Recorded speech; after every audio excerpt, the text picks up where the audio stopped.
আচ্ছা, তোমাদের যেটা বলার সেটা হচ্ছে যে আমি এর আগের ক্লাসটাতে আহ, খুব একটা কিছু পড়াইনি, মানে গল্প করেছি এবং কে কি বলেছে বা কার কিরকম অভিজ্ঞতা সেটা আমরা দেখেছি।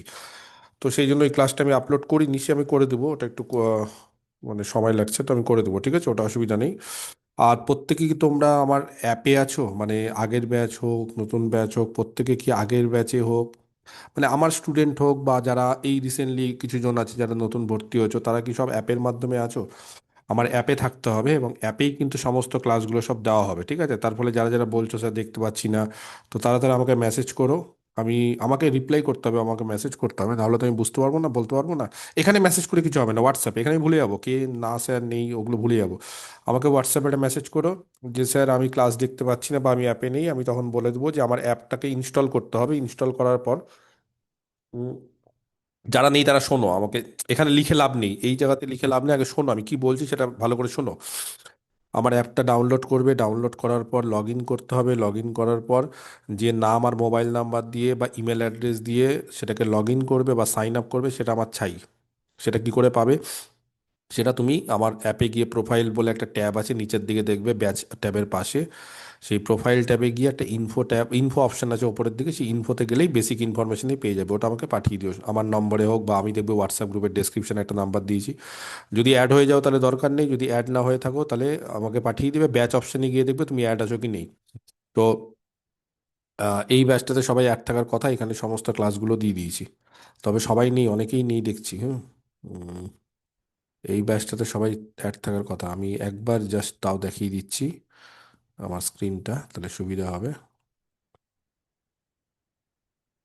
হুম, আমি দেখিয়ে দিচ্ছি। এই যে এই ব্যাচটা, হ্যাঁ, ও স্যার প্রাইমারি না, সরি, তোমাদের ব্যাচটা হচ্ছে বি, হ্যাঁ, এসএসসি মক ইন্টারভিউ ব্যাচ। এই ব্যাচটাতে তোমরা দেখবে যে আমার এখানে কন্টেন্ট আছে 12টা, এই যে 12টা কন্টেন্ট অ্যাড করে দিয়েছি, ঠিক আছে? এক সেকেন্ড। এই 12টা কন্টেন্ট আছে, এগুলো সব তোমরা দেখতে পাবে আগেকার ক্লাসে। একমাত্র 9 নম্বর লেকচারটা এটা খুলছে না, খুলছে না কারণ হচ্ছে এই লেকচারটা ইউটিউব থেকে আমাকে স্ট্রাইক মেরেছে। তো এটাকে আমি ডিলিট করে দিই 9 নম্বরটা, বাকি সবই খুলছে, কোনো অসুবিধা নেই, ওকে। আর তোমরা যেটা করবে সেটা হচ্ছে যে আমি যেইগুলো নোট দিয়েছি সেগুলো সব পড়তে হবে। আমি নোট দিয়েছি মানে আমার যেগুলো ফুল কোর্সে যেটা আছে, তোমরা দেখো তোমাদের আমি ফুল কোর্সটা মনে হয় হোয়াটসঅ্যাপ গ্রুপে দিয়ে দিয়েছি, সেগুলো পড়তে থাকো, কারণ দেখো পড়তে তোমাদের হবেই। আমাকে এখানে লিখে লাভ নেই স্যার আমি অ্যাড নেই, আমাকে হোয়াটসঅ্যাপ করবে, হোয়াটসঅ্যাপে আমি বলে দেবো, আমি করে দেবো, ঠিক আছে? তবে টাইম দিতে হবে, তাড়াহুড়ো করলে হবে না। আর যেটা বিষয় হচ্ছে যে আমাকে একটু মানে আমার যে ফুল কোর্সটা আছে সেই ফুল কোর্সটা কি আমার আছে, 1 মিনিট দাঁড়াও, আমি একটু হোয়াটসঅ্যাপটা খুলি, তো আমি দেখে নিই, হ্যাঁ। এত এত জিনিস তো হ্যান্ডেল করা খুব চাপ হয়ে যায়। তাও আমি একবার দেখে নিচ্ছি আমার হোয়াটসঅ্যাপে, একটু সময় লাগবে হোয়াটসঅ্যাপ খুলতে। ওকে, আমি একটু দেখে নিই। এগুলো দেখো সব আছে কিনা। এটা হচ্ছে ডাব্লিউবিএসএসসি কল ফর ভেরিফিকেশন, ঠিক আছে? কল ফর ভেরিফিকেশনে কে রিকোয়েস্ট করেছো, আর জয়েন করানোর জায়গা জানি। জয়েন করানো যাবে না, কারণ 1024 জন অলরেডি হয়ে গেছো। টোটাল 1025 জন, তার বেশি জয়েন করা যায় না, এক্সেপ্ট আমি, আমাকে জয়েন করাতে পারবো। তো দেখি আরো 2-3 জন নতুন জয়েন করতে চেয়েছে, তাদের জন্য আরেকটা গ্রুপ খুলতে হবে। তো এখানে দেখো ডেসক্রিপশনে চলে যাবে, ডেসক্রিপশনে এই যে গুগল ড্রাইভ, আমি তোমাদের সব গোটা কোর্স দিয়ে দিয়েছি, হ্যাঁ। গুগল ড্রাইভে যাবে, গুগল ড্রাইভের লিঙ্কে দেখো পিডিএফ লেকচার নোটস। ও আচ্ছা আচ্ছা আচ্ছা, গোটা কোর্সটা এখানে দেওয়া নেই, গোটা কোর্সটা দেওয়া নেই। ওহো, আচ্ছা আচ্ছা আচ্ছা, সরি সরি, ঠিক আছে, আমি দিয়ে দিচ্ছি, ওকে। আমি, এটা নাই, এটা নেই, এটা আমার অ্যাপ আছে, এটাতে গোটা কোর্সটা দেওয়া নেই না। এটাতে কি আছে তাহলে দেখি তো, 1 মিনিট আমি একটু দেখে নিই। না, এগুলো অন্য কিছু আছে, আমি একবারে করে দিচ্ছি, হ্যাঁ। আমি গোটা কোর্সটা দিয়ে রাখছি,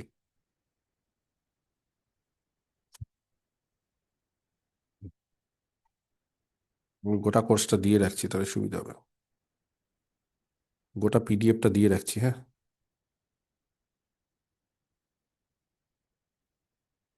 ওকে, আমি গোটা কোর্সটা তোমাদের দিয়ে রাখছি,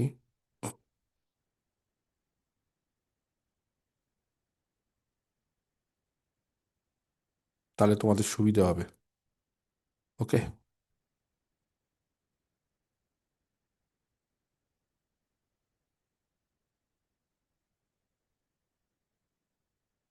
আমি তোমাদের গোটা কোর্সটা দিয়ে রাখছি।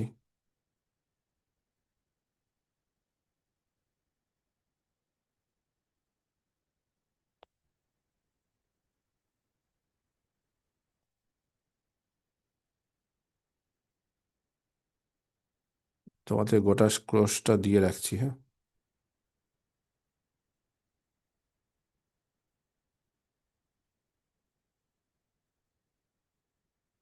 উম, চলো, ওকে।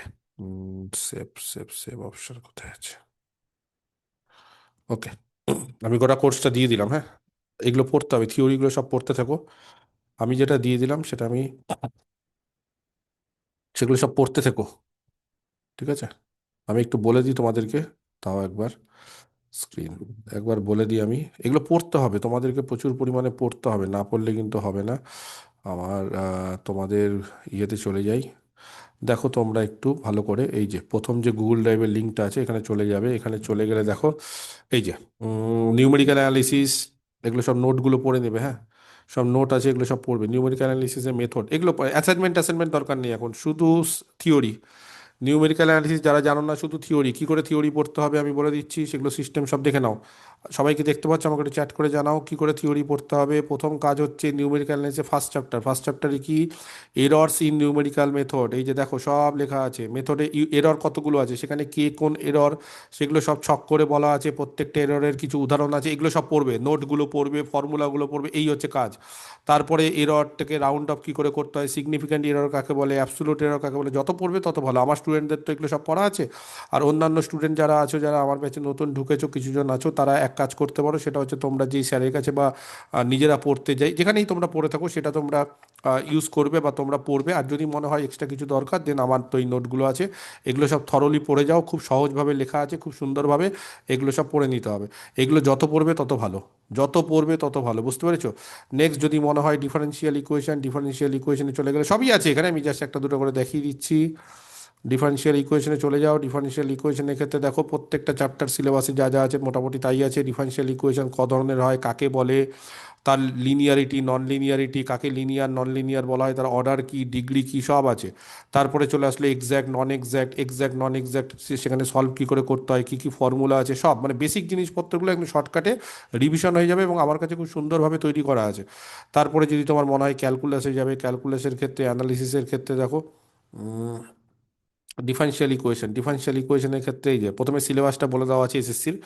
তারপরে প্রথম চ্যাপ্টার থেকে শুরু হচ্ছে সেট সিন আর। সেট সিন আরের মধ্যে প্রথম যে সেটটা, সেটা হচ্ছে ন্যাচারাল নাম্বার। ন্যাচারাল নাম্বারের দুটো প্রপার্টি, সেই প্রত্যেকটা প্রপার্টি আলোচনা করা আছে এবং কিছু এক্সাম্পলের মাধ্যমে। তারপরে র্যাশনাল নাম্বারের প্রপার্টি, এক দুই তিন, তিনটে প্রপার্টি। তারপরে রিয়াল নাম্বারের পাঁচটা প্রপার্টি। হঠাৎ করে ধরতে পারে কমপ্লিটনেস প্রপার্টি কি, আর্কিমিডিয়ান প্রপার্টি কি, শুধু কমপ্লিটনেস প্রপার্টি বা আর্কিমিডিয়ান প্রপার্টি না, কমপ্লিটনেসের মধ্যেও দেখো কত লেখা আছে। আপার বাউন্ড কাকে বলে, লিস্ট আপার বাউন্ড বা supremum, lower bound, greatest lower bound, বিভিন্ন উদাহরণগুলো আছে, এগুলো দিয়ে কনসেপ্ট ক্লিয়ার হবে। তারপরে দেখো বিভিন্ন এক্সাম্পল, এক দুই তিন চার পাঁচ ছয়। তারপরে কমপ্লিটনেস প্রপার্টি, শুধু কমপ্লিটনেস প্রপার্টি না, তারপরে দেখো আরও কিছু অঙ্ক করিয়েছি, কিছু থিওরেমও করিয়েছি, যাতে করে কনসেপ্ট ক্লিয়ার হয়। এগুলো সব কিন্তু এসএসসির সময় তোমরা বলছিলে স্যার শর্টকাটে করুন বা অত দরকার নেই, কিন্তু আশা করি এখন বুঝতে পারছো যে কেন এগুলো ইম্পর্টেন্ট। দেখো বিভিন্ন ধরনের অঙ্ক বোর্ডে কিন্তু এসএসসির ইন্টারভিউতে অঙ্ক করতে দিচ্ছে, মানে বোর্ডেই কিন্তু সমস্ত ইন্টারভিউটা হচ্ছে। তোমার কাছে পেন থাকছে, বোর্ড থাকছে, সেখানে কিন্তু বলছে যে গোটাটা ইন্টারভিউ দিতে। ঠিক আছে, তো এই জিনিসগুলো দেখো তোমরা খুব ইজিলি সুন্দরভাবে সব লেখা আছে, বিভিন্ন ধরনের ফর্মুলা লেখা আছে, যে সুপ্রিম আমার ইনফিমামের মধ্যে সম্পর্ক কী, তারপরে দুটো সেটের সুপ্রিম ইনফিমামের মধ্যে সম্পর্ক কী। তারপরে যদি ইউ এরকম একটা সেট হয় এক্স প্লাস ওয়াই, তাহলে সুপ্রিম ইউ হবে সুপ্রিম এস প্লাস সুপ্রিম টি। অনেক সুন্দর সুন্দর সব অঙ্ক।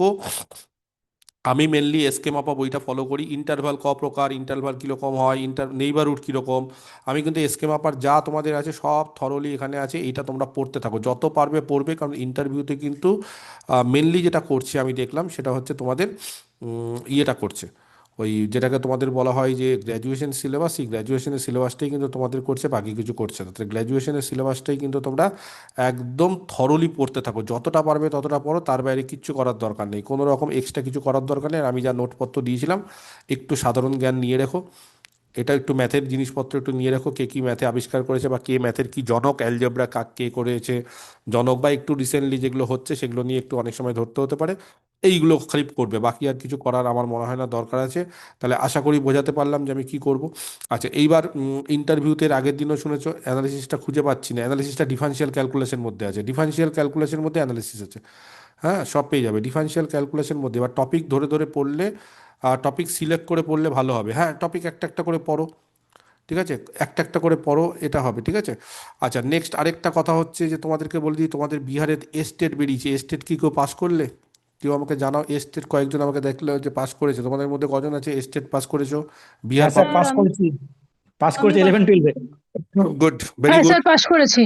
ভেরি গুড পূজা। আর কে পাস স্যার করেছে? পাশ করেছি। স্যার স্যার করেছি আমি পাস। করেছি। বাহ, খুব ভালো। স্যার হুম। 11-12-এ পাস করেছি। বাহ, ভেরি গুড। হ্যাঁ স্যার, স্যার ঠিক আছে, দুটোই করেছি। বাহ, খুবই ভালো, তাহলে খুব ভালো, সত্যি খুব ভালো। এবং বিপিএসসির যে পেপার টুটা আছে নাকি এবার মেন, হ্যাঁ, ওটা আর কবে? একটা পেপার হবে। হ্যাঁ, হ্যাঁ আরেকটা। স্যার। ওটা কবে আছে, ডেট দিয়েছে এখনো? না, এখনো ফর্ম ফিল আপ হয়নি তো। আচ্ছা আচ্ছা, ফর্ম ফিল আপ হয়নি টিআর ওটা। 4.0 আসবে এটা মনে হয় নাকি স্যার? ওটা ফোর হ্যাঁ পয়েন্ট হ্যাঁ, জিরোতে টিআরই ওটাতে। 4.0, হ্যাঁ। এই ওটাতে বলছে 1 লাখ ভ্যাকেন্সি, সত্যি কি? ওদের না তো না অনেক স্যার, ভ্যাকেন্সি আগে ছিল, এবার হয়তো 45 না অত থাকবে 30 না। বলছে। 25 না 30? বিপিএসসি টিআরই টু ওরকমই পয়েন্ট ও করে অনেক বলছে। অনেক ছিল। ওটা ওটা আমার একজন 35 আগের বারে ছিল স্যার 1 লাখের উপর মনে হয়। হ্যাঁ, ও, এখন এত থাকবে না। এবারে স্যার আর এত বেশি দেবে। তাও তাও থাকবে, অনেকটাই থাকবে, বিহারে কিন্তু ভালো হচ্ছে। আরে এবারে স্যার একটু ওটা ইয়ে ছিল যে ডোমিসাইল করে দিয়েছে ডোমিসাইল স্যার, করে দেবে। 15% করে ডোমিসাইল দিয়েছে, করে বাইরে স্যার ও, কোনো এবার দিনও এই 15 করে। ও বাবা, তার পনেরো। 80,000-এর বেশি ভ্যাকেন্সি থাকবে স্যার। যাই হোক, অ্যাডভার্টাইজমেন্ট বেরোলে হবে, কিন্তু তোমাদের হচ্ছে 15%, তাই তো, আদার্সদের জন্য? আচ্ছা, এর আগে এত ওয়েস্ট বেঙ্গল থেকে পেয়েছে। না আগে এবারে স্যার বেশি থাকে না, আগে এবারে 25% ছিল, সেটা এবারে 15% হয়েছে। উম, কমে গেছে তো তাহলে। ঠিক আছে, লড়াই আছে, চিন্তার কিছু নেই, লড়াই করো না। 15% রিজার্ভেশন থাকবে বাইরের স্টেট থেকে, ঠিক আছে। তার মানে বাইরের স্টেটে তোমরা সব জেনারেল, তাই তো? হুম হুম। হ্যাঁ, জেনারেল। ওকে। এস্টেট স্যার দুটো হয়ে গেছে তো, মানে আমরা আগের বারে দিয়ে পাস করেছিলাম, হুম। এবারেও একটা হয়ে গেছে, এই জন্য স্যার অনেক চাপ হয়ে গেছে। ও, সাবজেক্টটা, তাহলে সাবজেক্টটা তো আমাদের সিলেবাসই মেনলি, ওটা ভালো করে পড়তে হবে। সাবজেক্টটা তো মেনলি মানে আমাদের সিলেবাস। সাবজেক্টে কি আছে বিপিএসসি, আমাকে একটু সিলেবাসটা বলবে একটু? স্যার আপনি একটু গাইড করে দেবেন স্যার, যখন টিআরই 4 হবে তখন। এই তো স্যার আমি, এই তো একশো স্যার কুড়ি প্লিজ স্যার। আমি বলে দিই। 100 টোটাল 150 মার্কের হবে sir. Total 150 150 mark, mark 80 subject. Mark থাকবে সাবজেক্ট। আর হ্যাঁ। 40 মার্কের মধ্যে 5টা পার্ট আছে, 8 মার্ক করে। আর Indian national movement, geography, mainly Bihar geography, আর জেনারেল সায়েন্স, এমনি জেনারেল ম্যাথ, আর কারেন্ট অ্যাফেয়ার্স, এইগুলো মিলিয়ে টোটাল 5টা পার্ট মিলিয়ে 40 মার্ক, 120 মার্ক। হুম। এটার উপরেই কাট অফ আসবে। আর 30 মার্ক থাকছে, সেটা হচ্ছে এমনি কোয়ালিফাইং মার্ক, যেটা হচ্ছে হিস্ট্রি আর ইংলিশের উপরে আমরা টপিক সাবজেক্টটা জানি কিনা, মানে নয় ল্যাঙ্গুয়েজটা। সেই জন্য 30-এর মধ্যে যতদূর সম্ভব স্যার 40% পেলে পাস, 12 পেতে হবে। হিন্দি আচ্ছা, আর ইংলিশ আছে ওটাই 30-এর মধ্যে। মানে ইংলিশটাকে টার্গেট করতে হবে মেনলি তোমাদের? Hindi sir, Hindi sir, Hindi. হিন্দি হিন্দিতে হিন্দি টার্গেট করতে হবে। হিন্দি পারবে? হিন্দিটা স্যার কম্পালসারি সবারই জন্য ওটা। না স্যার, বাংলাও থাকে তো। স্যার বেঙ্গলিও আছে। ও, বেঙ্গলি। বেঙ্গলি আছে স্যার। আচ্ছা, ঠিক আছে, তাহলে ওটা ল্যাঙ্গুয়েজটা টেনে দাও। যাই হোক, তো মোদ্দা কথা হচ্ছে যে অনেকগুলো মানে স্যার খাটো আপনি খাটো। স্যার হুম। আপনি একটা ব্যাচ স্টার্ট করলে ইংলিশটা ভালো হয় ইংলিশটা বিপিএসসির জন্য। কম্পালসারি, হিন্দি বা বাংলা যে যেটা নেবে ইংলিশটা কম্পালসারি থাকে। আমি একটা কাজ করি, আমি এবার ঘুমানো ছেড়ে দিই। অলরেডি আমি 4.5 ঘন্টা ঘুমাই, আরেকটা ব্যাচ করে ওখানে 2.5 ঘন্টা পড়ি, 2 ঘন্টা আমি খালি ঘুমাই, তাহলে হবে? আর কত ব্যাচ খুলবো? মাদ্রাসার একটা যেটা পড়াবো সেটাতেই সব হয়ে যাবে, সাবজেক্টে সব হয়ে যাবে। আমার কথা শোনো, এক স্যার, আমরা হচ্ছে চাকরি পেয়ে যাই, তারপর আপনি ঘুমাবেন, এখন ঘুমানো উম, ছেড়ে দিন। একটা কথা হচ্ছে যে আহ, এই যে অ্যারিথমেটিক, তারপরে হচ্ছে বলো জিকে, জেনারেল সায়েন্স, এগুলোর জন্য যারা যারা আপার প্রাইমারিতে পড়ছো, আমি বলে রাখছি তাদের ক্ষেত্রে এগুলো কোনো অসুবিধা হবে না। আমি জানি না এই ব্যাচে কেউ আপার প্রাইমারিতে পড়ছো কিনা, আমার কাছে বা অন্যান্য স্যারের কাছে পড়লেও হবে। আপার প্রাইমারি সিলেবাসটা মানে শুধু পেডাগজি পোর্শনটা যদি বাদ দাও, তাহলে এটা মানে অনেকটা হয়ে যাবে। বা বিশেষ করে গ্রুপ সি গ্রুপ ডির যে সিলেবাসটা আছে সেটার সঙ্গে কিন্তু এই সিলেবাসের ম্যাচ আছে, যেটা তোমরা বললে এই যে 40 নম্বরের। আর বাকি সাবজেক্টটা আমার দায়িত্ব। কেন আমার দায়িত্ব? কারণ সাবজেক্টটা হচ্ছে 80 মার্কের, যা মাদ্রাসা সার্ভিস কমিশনের বা আমাদের পাবলিক সার্ভিস কমিশনের যেটা সিলেবাস সেটাই কিন্তু মেনলি থাকবে। যদিও তোমরা সকলে ইন্টারভিউতে চান্স পেয়েছো, তাও আমি বারবার করে বলবো যে সব পরীক্ষায় দেওয়ার চেষ্টা করো, সব পরীক্ষায়। কারণ আহ, একটা চাকরি যদি হয়ে যায় ঠিক আছে, তখন তুমি থেমে যেতে পারো, তাও আমি বলবো যে থামার কোনো জায়গা নেই, মানে দাও না পরীক্ষা। পড়াশোনার মধ্যে থাকো, বুঝতেই পারছো যে এরপর চাকরি পাওয়ার পরেও কিন্তু তোমাদের একটা টেট দিতে হতে পারে। তো এই জায়গাগুলো থাকো, এবং বিশেষ করে সবাইকে বলবো সাবজেক্টের পাশাপাশি এখন বর্তমানে যা পরিস্থিতি, একসময় এই সাবজেক্ট ছাড়া অন্য কিছু না পড়লেও চলতো, কিন্তু এখন বর্তমানে যা পরিস্থিতি তাতে তোমাদের বাংলা, ইংরেজি, জিকে যেটাকে বলছি আমরা জেনারেল সায়েন্স, মানে আর্টস, জেনারেল অ্যাওয়ারনেস, দুটো ভাগে ভাগ হয়ে যায়, প্লাস তোমাদের কিছু চাইল্ড ডেভেলপমেন্ট, যদিও এখানে বললে না নেই। আর যেটা জেনারেল ম্যাথমেটিক্স মানে অ্যারিথমেটিক, এবার যদি সিলেবাস একটু হাই হয় তাহলে সেখানে থাকে এ জি তাই তো, AGTM মানে অ্যালজেব্রা, জিওমেট্রি, ত্রিকোণমিতি, ম্যানসুরেশন, এই হচ্ছে তোমাদের, যেটা একদম আপার প্রাইমারি সিলেবাসের সঙ্গে ম্যাচ ওয়েস্ট বেঙ্গলের। ফলে ওয়েস্ট বেঙ্গলের আপার প্রাইমারি আর SSC 9-10-এর সিলেবাসটা করলেই ভালো। তবে মানে ওই লেভেলেরই আসে, এবং একটু যদি স্ট্যান্ডার্ড কোশ্চিন আসে তাহলে সেগুলো আমাকে একটু সিলেবাসটা তোমরা পাঠাও, সেই অনুসারে আমি এক্সট্রা করিয়েও দেবো, কোনো চিন্তা নেই। স্যার 11-12 কি হ্যাঁ রেজাল্ট দিয়েছে? 11-12টা পাস করেছি বললো 2-3 জন। তাই 11-12 রেজাল্ট বেরিয়ে গেছে? না না, আপনি জিজ্ঞেস করলেন, বললো পাস করেছে কি শেয়ার কি মানে রিটেনে। টেটে ওটা টেটে, এস্টেট, বিহার। আচ্ছা আচ্ছা আচ্ছা। স্যার ইলে বলছি যে হুম বলো। স্যার বলছি যে আমি মেনলি স্যার কম্পিটিটিভের বিভিন্ন এক্সামই দিতাম তো, এই তাহলে তো তোমার হুম, এসএসসি দিয়েছি তো এটা পাস করেছি তো, বাহ। আমি এটা জিজ্ঞেস করছি স্যার 9-10-এর এটা কবে মানে হবে আমার ইন্টারভিউটা? আমার কাছে যা মোটামুটি মনে হচ্ছে, ইনফরমেশন বলবো না, মানে আমার যা গতিবিধি মনে হচ্ছে তাতে 11-12-এর এই মাসের শেষের দিকে হয়তো রেজাল্ট বেরোবে, তারপর 9-10-এ ভেরিফিকেশন শুরু করবে। ভেরিফিকেশন করার পর তারপরে ইন্টারভিউ, মোটামুটি 1.5-2 মাস সময় তো এখন হাতে পাবে মিনিমাম, তার আগে তো হবে না। তাহলে স্যার মানে টাইমটাকে কিভাবে মানে ডিভাইড করব মানে ইন্টারভিউয়ের জন্য আর আদার্স, যেমন WBCS মার্চের 1 তারিখে আছে তো, সেই হিসাবে গ্রুপ সি গ্রুপ ডি শুনছি ফেব্রুয়ারি আছে, তো টাইমটার জন্য স্যার একটু মানে। একটু চাপ হয়ে যায়, একটু হ্যাঁ চাপ হবে, স্যার। কারণ এত কিছু ম্যানেজ করা সম্ভব হয় না, এই কম সময়ের মধ্যে হবে না। স্যার বলছি আপারটা কি করা যেতে পারে? আপার প্রাইমারিটা তো করতে হবে এর সাথে, ওইটা কখন কি হতে পারে? দেখো, আমি আপার প্রাইমারি সম্পর্কে বেশি স্যার কিছু কথা বলছি না, আপার প্রাইমারি এখনো কোনো নোটিফিকেশন দেয়নি, আর ওয়েস্ট বেঙ্গলের ছাত্রছাত্রীরা নোটিফিকেশন না যদি দেয় তাহলে মানুষজন নড়ে চড়ে বসে না, সেই জন্য আপার প্রাইমারিতে আমি কিছু বলবো না, কিন্তু তুমি যেহেতু জানতে চেয়েছো, তবে বলে রাখি যে সুপ্রিম কোর্ট বলেছিল যে আপার প্রাইমারি পরীক্ষা মার্চের মধ্যে নিতে হবে এই বছর, সোজা কথা, সুপ্রিম কোর্ট অনেক দিন আগে বলেছিল। সেইটা ধরে সবাই বসে আছে, এবং আশা করছি সুপ্রিম কোর্টের যা মানে যেটা বলেছে সেটা হয়তো তারা পূরণ করতে না পারলেও তারা সুপ্রিম কোর্টে গিয়ে বলবে আর হয়তো 1 মাস 2 মাস পর নেবো, বা নোটিফিকেশনটা দিয়ে দিবে। আমার কথা বুঝতে স্যার পেরেছি, বলে রাখি। ইন্টারভিউয়ের জন্য মোটামুটি দিনে কতক্ষণ টাইম দেওয়া উচিত স্যার? সব বলছি, এক এক করে বলছি আমি, ঠিক আছে, এক এক করে বলছি।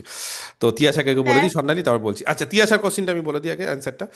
তো আপার প্রাইমারির ক্ষেত্রে নোটিফিকেশন মার্চের মধ্যে বেরোনোর একটা প্রবল সম্ভাবনা, কেন সম্ভাবনা বলছি, কারণ রাজ্য সরকারের কোনো ভরসা নেই। এবং আপার প্রাইমারির ক্ষেত্রে সব থেকে বড় ব্যাপার হচ্ছে এইবার কি করেছে, যে আপার প্রাইমারি 150 নম্বরের টেটের মধ্যে একটা ভালো নম্বরের ওয়েটেজ আছে, পাশাপাশি একটা 25 নম্বরের সাবজেক্ট, যেটা বিশেষ করে তোমরা যারা এসএসসির সঙ্গে যুক্ত তারা হিউজলি বেনিফিটেড হবে, মানে ভালো হবে। এবং আপার প্রাইমারি সব থেকে বড় কথা কি বলো তো, আপার প্রাইমারি তো তোমরা শুধু ম্যাথ না, সবাই একসাথে, তার ফলে সায়েন্সেরও আর্টসেরও সবারই সাবজেক্ট হবে, সেই অনুসারে কাট অফ হবে। তার ফলে তোমরা যদি ম্যাথ ভালো করে পড়াশোনা করো, অনেকেই ছাত্রছাত্রী আছে, ইভেন আমার ব্যাচেও কিছুজন জয়েন করেছে যারা আমি দেখলাম যে শুধু পাস গ্র্যাজুয়েশন নিয়ে পড়েছে, এবং তারা টেটটা হয়তো ভালো পারে কিন্তু সাবজেক্টে তারা পিছিয়ে আছে। কেন পিছিয়ে আছে? কারণ অনেকের হয়তো যারা বাংলাও আছে বা সংস্কৃত আছে, অনেক দিন বলছে স্যার সাবজেক্টের সঙ্গে আমাদের টাচ নেই, তাহলে ফলে সাবজেক্ট আবার করে নতুনভাবে পড়তে হবে। তার থেকে তোমরা অনেকটা এগিয়ে আছো অনেকে, তো সেই ক্ষেত্রে সাবজেক্টটা যদি ভালো করে দাও আর টেটটা যদি ভালো করে দাও, আপার প্রাইমারির ক্ষেত্রে একটা ভালো সুযোগ আছে। আর আপার প্রাইমারির ক্ষেত্রে ওই এক্সপিরিয়েন্স যেটা এবার হয়েছে 10 নম্বর ওইগুলো তো কিছু নেই, তার ফলে একটা ভালো জায়গায় তোমরা যেতে পারো, এটা একটা কথা। আছে মনে হয়, ভাই পাঁচ নাম্বার আছে ওই স্যার, পাঁচ 5 পাঁচ আছে, নাম্বার। 5 আছে, মানে 10 নম্বর নেই, 5 আছে, ঠিক আছে, হ্যাঁ 5 আছে। আর ওরকম তো না যে 2016-র মতো একজনের চাকরি চলে গেছে সবাই দেবে, ওরকম না, হয়তো সেটা 5 আছে। সেটা নয়, ওই জন্যই বলছি। একটা সুযোগ আছে, 100-র মধ্যে 5টা ম্যানেজেবল, 5টা ম্যানেজ করা যায়। আচ্ছা, দ্বিতীয়ত তার হচ্ছে মানে এটার সাথে ওটাও পড়তে হবে এখন, কারণ হ্যাঁ, এটা তো কারণ অনেকটাই দেরি। টেট পড়তে হয়, আর টেট হচ্ছে আমি খুব একটা এক্সপার্ট না, সেই জন্য আমি শুধুমাত্র ম্যাথ পড়াই।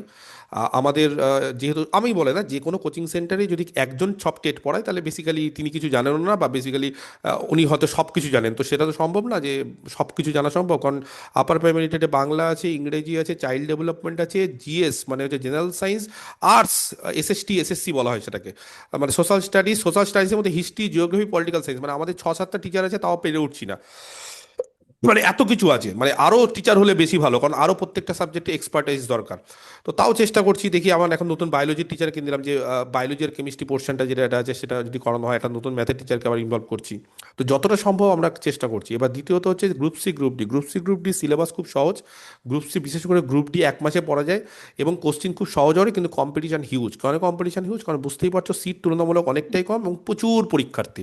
তার ফলে গ্রুপ ডির ক্ষেত্রে পড়তে পারো, যদি লেগে যায় ভাগ্য ভালো থাকে তাহলে হয়ে গেল, যদি ভাগ্য ভালো না থাকলে তাহলে কিন্তু হবে না। এই হচ্ছে ব্যাপার, মানে ওটার কোনো কনফার্মেশন নেই। এবং আমি বলবো যে তোমরা যেহেতু তোমরা খুব ভালো পড়াশোনায়, তোমরা গ্রুপ সি গ্রুপ ডির পিছনে হয়তো সরকারি চাকরি নেই বলে দিতে পারো, কিন্তু সেটার পিছনে যে একদম খুব খেটে দেওয়ার সেটা দরকার নেই। আর আপার প্রাইমারি যদি করে থাকো তাহলে আপার প্রাইমারি আর গ্রুপ সি গ্রুপ ডির ম্যাথ অঙ্কটা মোটামুটি, মানে আপার প্রাইমারিতে অনেকটা বেশি, গ্রুপ সি গ্রুপ ডিতে কম। তারপরে ধরো জেনারেল সায়েন্স আপার প্রাইমারিতে বেশি, গ্রুপ সি গ্রুপ ডি এখন বাদ দিয়ে দিয়েছে। তবে গ্রুপ সি গ্রুপ ডি ক্ষেত্রে রিজনিংটা কাজে লাগে। তো এইটা দুটোর মানে কি বলতো পার্থক্য আছে। এবার 3 নম্বর হচ্ছে যে ইন্টারভিউ, এসএসসির ইন্টারভিউ পুরোপুরি হচ্ছে গ্র্যাজুয়েশনের উপর। আবার মাদ্রাসা মানে গ্র্যাজুয়েশনের উপর, গ্র্যাজুয়েশনে কতক্ষণ পড়তে হবে না পড়তে হবে সেটা ডিপেন্ড করছে একমাত্র তোমার উপর মানে তুমি যদি বলো যে স্যার আমি আমার মোটামুটি গ্র্যাজুয়েশনটা ভালো আছে, আমি খুব ভালোভাবে প্রিপেয়ার্ড হয়ে আছি, তাহলে তুমি গ্র্যাজুয়েশনটা যদি ভালোভাবে প্রিপেয়ার্ড হয়ে থাকো তাহলে কম পড়লেই চলবে। আমি মানে আমি কি বলবো যে আমি কিছু জনের উদাহরণ দিই, যেমন এইবার যারা মাদ্রাসা পেয়েছে তাদের মধ্যে কিছুজন আছে আমার ছাত্রছাত্রী, তারা ইন্টারভিউর আগে বেশি কিছু পড়েনি, কারণ তারা বলেছিল স্যার আমার মোটামুটি কনসেপ্ট আছে ভালো, মানে আমি সব সাবজেক্টই ভালো করে জানি। তো তারা বেশি কিছু পড়েনি, অল্প অল্প পড়ে গেছে, একবার করে জাস্ট দেখে গেছে সমস্ত জিনিসপত্র, তাহলে ভালো হয়েছে। আবার অনেকে আছে যারা হয়তো অনেক বেশি পড়ে গেছে, কিন্তু স্যার বলছে ইন্টারভিউ বোর্ডে এমন কোশ্চেন জিজ্ঞেস করলো যে কিছুই পারলাম না, তো এরকম অনেকের হয়েছে। তার ফলে মিক্সড একটা অভিজ্ঞতা, মানে তুমি যদি বলো যে আমি সারাদিন রাত পড়বো তাহলেও কি ইন্টারভিউ ভালো হবে, তার কোনো গ্যারেন্টি নেই। তুমি যদি বলো স্যার আমি পড়বোই না, তাহলে কি ইন্টারভিউ খারাপ হবে, তারও কোনো গ্যারেন্টি নেই, ভালো হতে পারে। তো বেসিক্যালি অনেক কিছু হতে পারে ইন্টারভিউ বোর্ডে।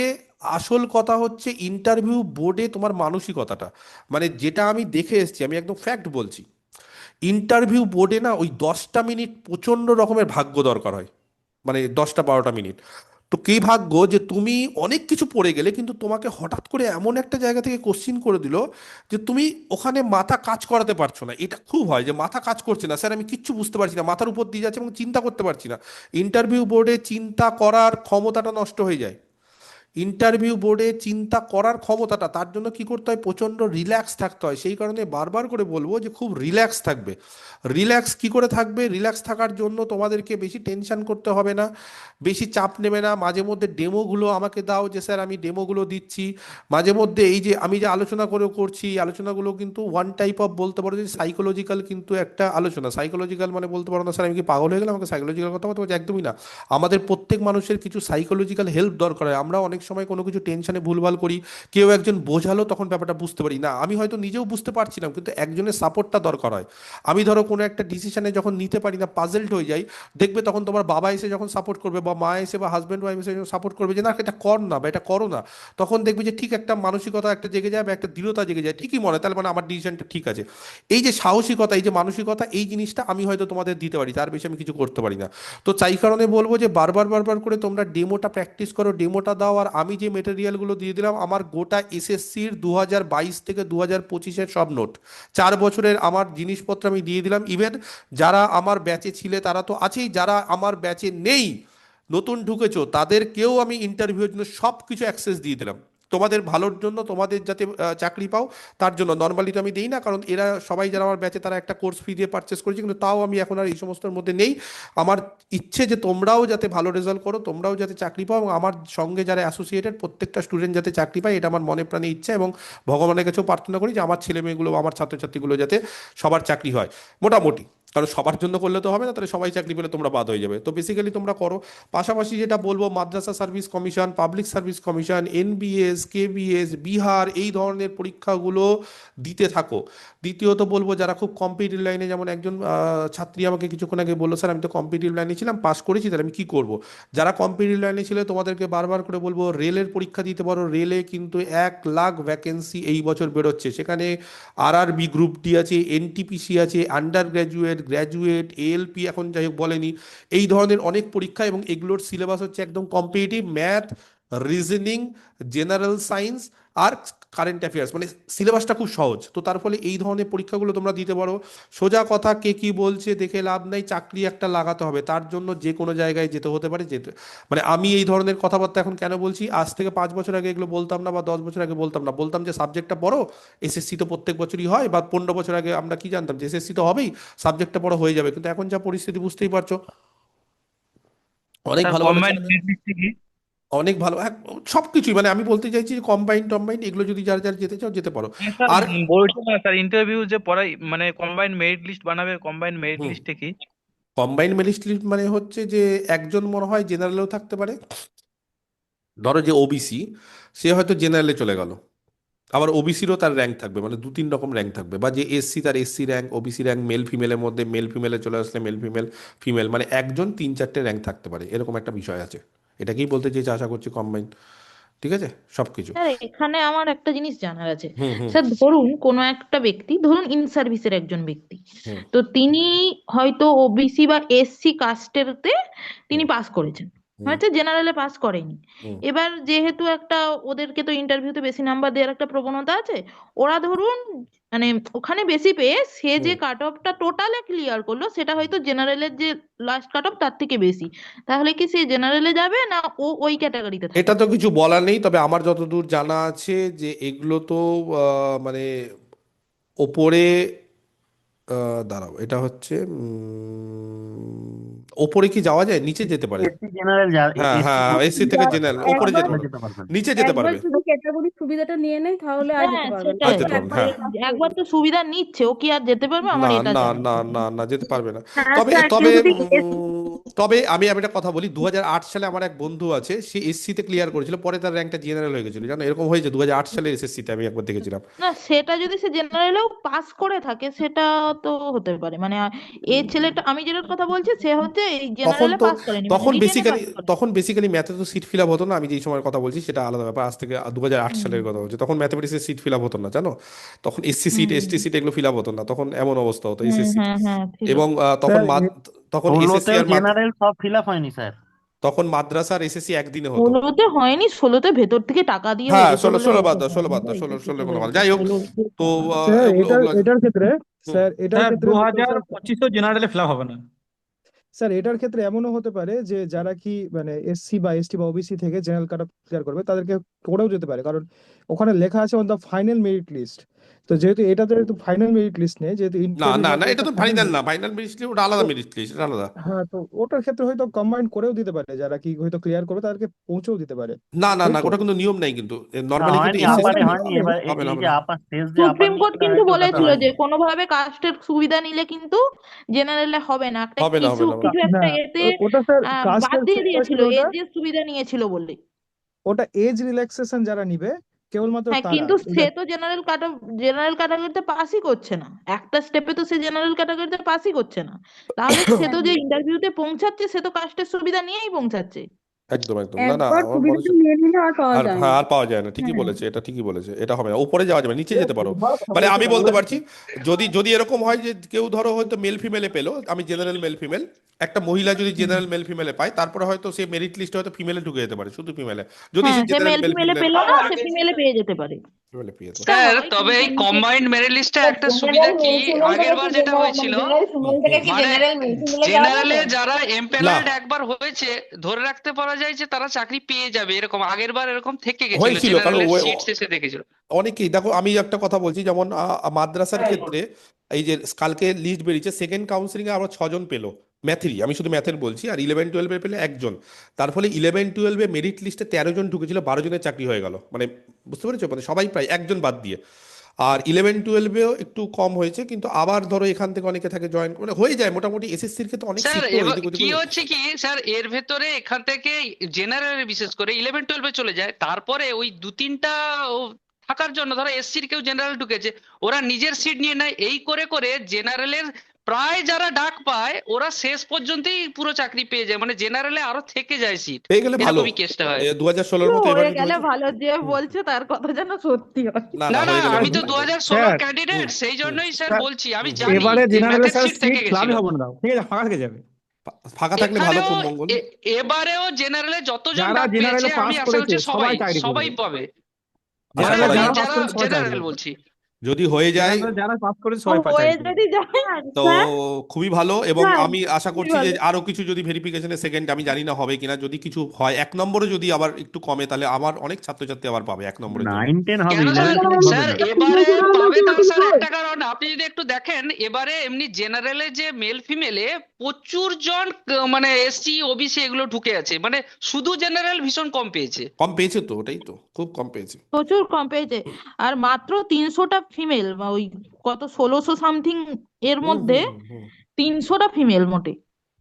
তো মেয়েরা পড়াশোনা করছে না, 10 ঘর সংসার সামলাচ্ছে, রান্না বান্না করছে, তাই আরো জেনারেল বড়। মেল ফিমেলে 300টা ফিমেল মাত্র। না, ফিমেলদের একটা সুযোগ আছে, কারণ ওটাতে না হলে ফিমেলে ঢুকে যেতে পারে, কারণ ওদের তো নাম্বারটা বেশি আছে না, মানে যারা জেনারেল মেল ফিমেলে যেই সমস্ত ফিমেলরা ঢুকে আছে তাদের একটা ভালো সুযোগ আছে, কারণ তারা যদি জেনারেল মেল ফিমেলে বাই চান্স না হয় তাহলে তারা জেনারেল ফিমেলে ঢুকে যেতে পারে, আর যারা জেনারেল ফিমেলে কাট অফ ক্লিয়ার করেছে তাদের থেকে তো ওদের নাম্বার বেশি আছে, তাই না? তার ফলে একটা ভালো সুযোগ আছে, যারা জেনারেল মেল ফিমেলে আছে তাদের ভালো সুযোগ আছে, যেই সমস্ত ফিমেলরা মানে ওদের নিশ্চিত মোটামুটি আমার যা মনে হচ্ছে। ঠিক আছে, তার ফলে অত টেনশন করো স্যার না। আমি স্যার এসসি মেল ফিমেলে আছি, আমি এসসি ফিমেল, তাহলে কি সুযোগ আছে? একদমই একই আছে, তো, একদমই আছে। অনেকই তো। একেবারে ফার্স্টে আছে, মানে হ্যাঁ 53 কাট অফ 54 এসেছে, তাহলে একদম ফার্স্টে। না, যে তাহলে এসসি ফিমেলে কত কাট অফ আছে বলো? 38। তাহলে তোমার তো 15 নম্বর মনি, বেশি আছে, তোমার তোমার হয়ে তোমার যাবে। চাকরি কনফার্ম, তুমি মিষ্টি টিষ্টি খাইয়ে দাও। না না, হোক তারপরে, হ্যাঁ তিয়াশা, হলে মালদাতে এসে আমাকে খাইয়ে দিও মিষ্টি। হ্যাঁ সে তো অবশ্যই স্যার। চাকরি পেলে আর মনে রাখবে না, স্যারকে সবাই আগে মনে রাখে, চাকরি পেয়ে গেলে তখন বলবে স্যার আপনি কে, এবার আর না হলো। না স্যার, হ্যাঁ আর দেখবেন স্যার সবাই সমান নয়। না না না, তাও তখন চাপ থাকে, জয়নিং থাকে, মেডিকেল থাকে। এখন যেরকম চাকরিতে জয়েন করতে গেলে আগে মেডিকেল ভেরিফিকেশন হচ্ছে, এগুলো আগে হতো না। এখন আগে এখনো মেডিকেল, মেডিকেল ভেরিফিকেশন আছে? হ্যাঁ আগে মেডিকেল মানে তারপরে পুলিশ আগে মেডিকেল তারপরে পুলিশ, আগে টিচিং লাইনে মেডিকেল মানে ছিল না। টিচিং এখন এ আছে এখনো? এখন আগে না ঢুকিয়েছে। টিচিং এ তো পুলিশ ভেরিফিকেশন হয় না। স্যার ও বাবা, ওগুলো স্যার সব তাই তো। মেডিকেল ওগুলো 2016তেই ভেরিফিকেশনটা হয়েছে। কিরকম হয় 2000 মেডিকেলটা? 2016তে হয়েছে স্যার, ওগুলো সব 2016তে মেডিকেল পুলিশ ভেরিফিকেশন সব ওগুলো হয়েছে। সব আগে, এখন সব হচ্ছে, এখন প্রথমে, এখন সবার আগে 2016 ছেড়ে দাও, এখন সবার আগে তোমাকে যখনই লেটার দিবে রেকমেন্ডেশন, তোমার অ্যাপয়েন্টমেন্ট লেটারে আগে তোমাকে মেডিকেল ভেরিফিকেশন করতে হবে, পুলিশ ভেরিফিকেশন করতে হবে। মেডিকেল মানে সমস্ত টেস্ট, সরকারি হাসপাতালে গিয়ে 2-3 দিন লাগবে, তারপর সেখান থেকে সিওমএইচ বা ওখানকার সুপার তার সার্টিফিকেট নিয়ে পাঠাতে হবে, মেডিকেল ভেরিফিকেশন হয়ে গেল, তারপর পুলিশ ভেরিফিকেশন, তুমি লাস্ট 5 বছর কোথায় থেকেছো, কোন স্কুলে পড়েছো। এখন এসআইআর সময় দুর্ধর্ষ কড়াকড়ি হচ্ছে, এই যে মাদ্রাসাতে 3-4 মাস লেগে আছে জয়েন করাতে, এত কড়াকড়ি পুলিশ মানে সব জায়গায় ভেরিফাই করছে, প্রচুর চাপ। এসআইআর বলে নয় স্যার, এটা বরাবরই হয়। আমি তো ভেরিফিকেশনটা বরাবরই, কোথায় কিন্তু হয়? কিন্তু এখন খুব স্যার চাপ। বলছি পুলিশ মেডিকেলে ভেরিফিকেশন মেডিকেলে কি কারো আটকে যেতে পারে? জানতাম। মেডিকেলে আটকায় না, মেডিকেলে কি আটকাবে, মেডিকেলে স্যার আটকায় না।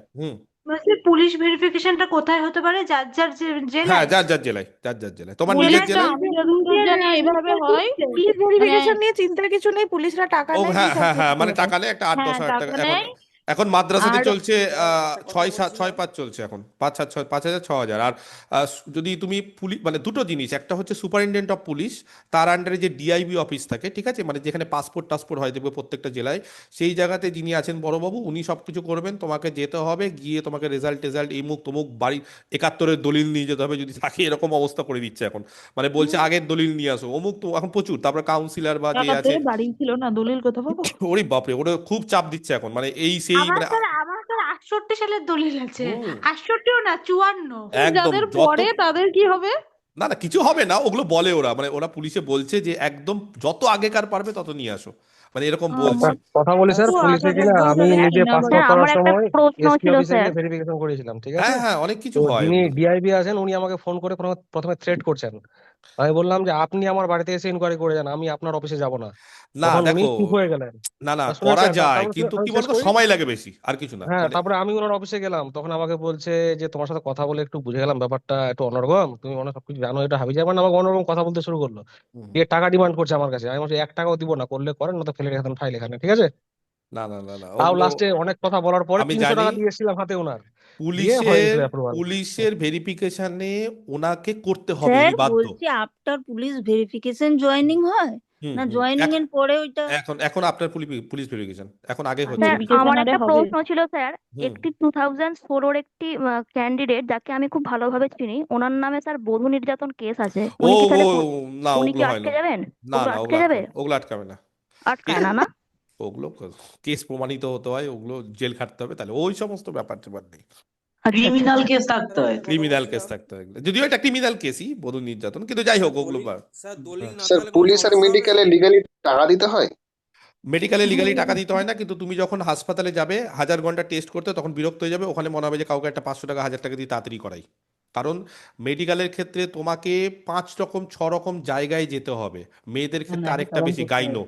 তোমাকে প্রথমে যেতে হবে ইএনটি ডাক্তারের কাছে গেলে হবে না, প্রথমে টেস্ট, সরকারি হাসপাতালের টেস্ট মানে 2 ঘন্টা লাগে ইএনটি টেস্ট করতে, নাকের টেস্ট, অমুক টেস্ট, শুনতে পাচ্ছ কিনা, কানের টেস্ট, তারপরে সেই টেস্ট নিয়ে তার রিপোর্ট নিয়ে ডাক্তারের কাছে, মেডিকেল সরকারি কলেজের ডাক্তার মানে বুঝতে পারছো 5 ঘন্টা লাইন দিতে হবে। তারপরে গেল আয়ের পর গেল তোমার হচ্ছে সার্জারি ক্ষেত্রে তোমাকে দেখবে তোমার কাটা ছেঁড়া আছে কিনা, অপারেশন হয়েছে কিনা, তারপর তোমাকে করতে হবে এক্সরে, তারপরে তোমাকে করতে হবে এক্সরে পর ইসিজির পর তোমাকে করতে হবে ব্লাড টেস্ট, ইউরিন, 1000 ঘন্টা টেস্ট, 1000 ঘন্টা ডাক্তার, তার ফলে তুমি 3 দিন 4 দিন লেগে যায়। তার ফলে তোমাকে অনেক সময় মনে হয় যে 500 টাকা 1000 টাকা দিয়ে দিই, দিয়ে তাড়াতাড়ি করিয়ে দে বাবা। ওই সমস্ত লোকগুলো থাকে, দেখবে দালালগুলো থাকে, ওরা তাড়াতাড়ি করে দেয়, হেডেক নেই।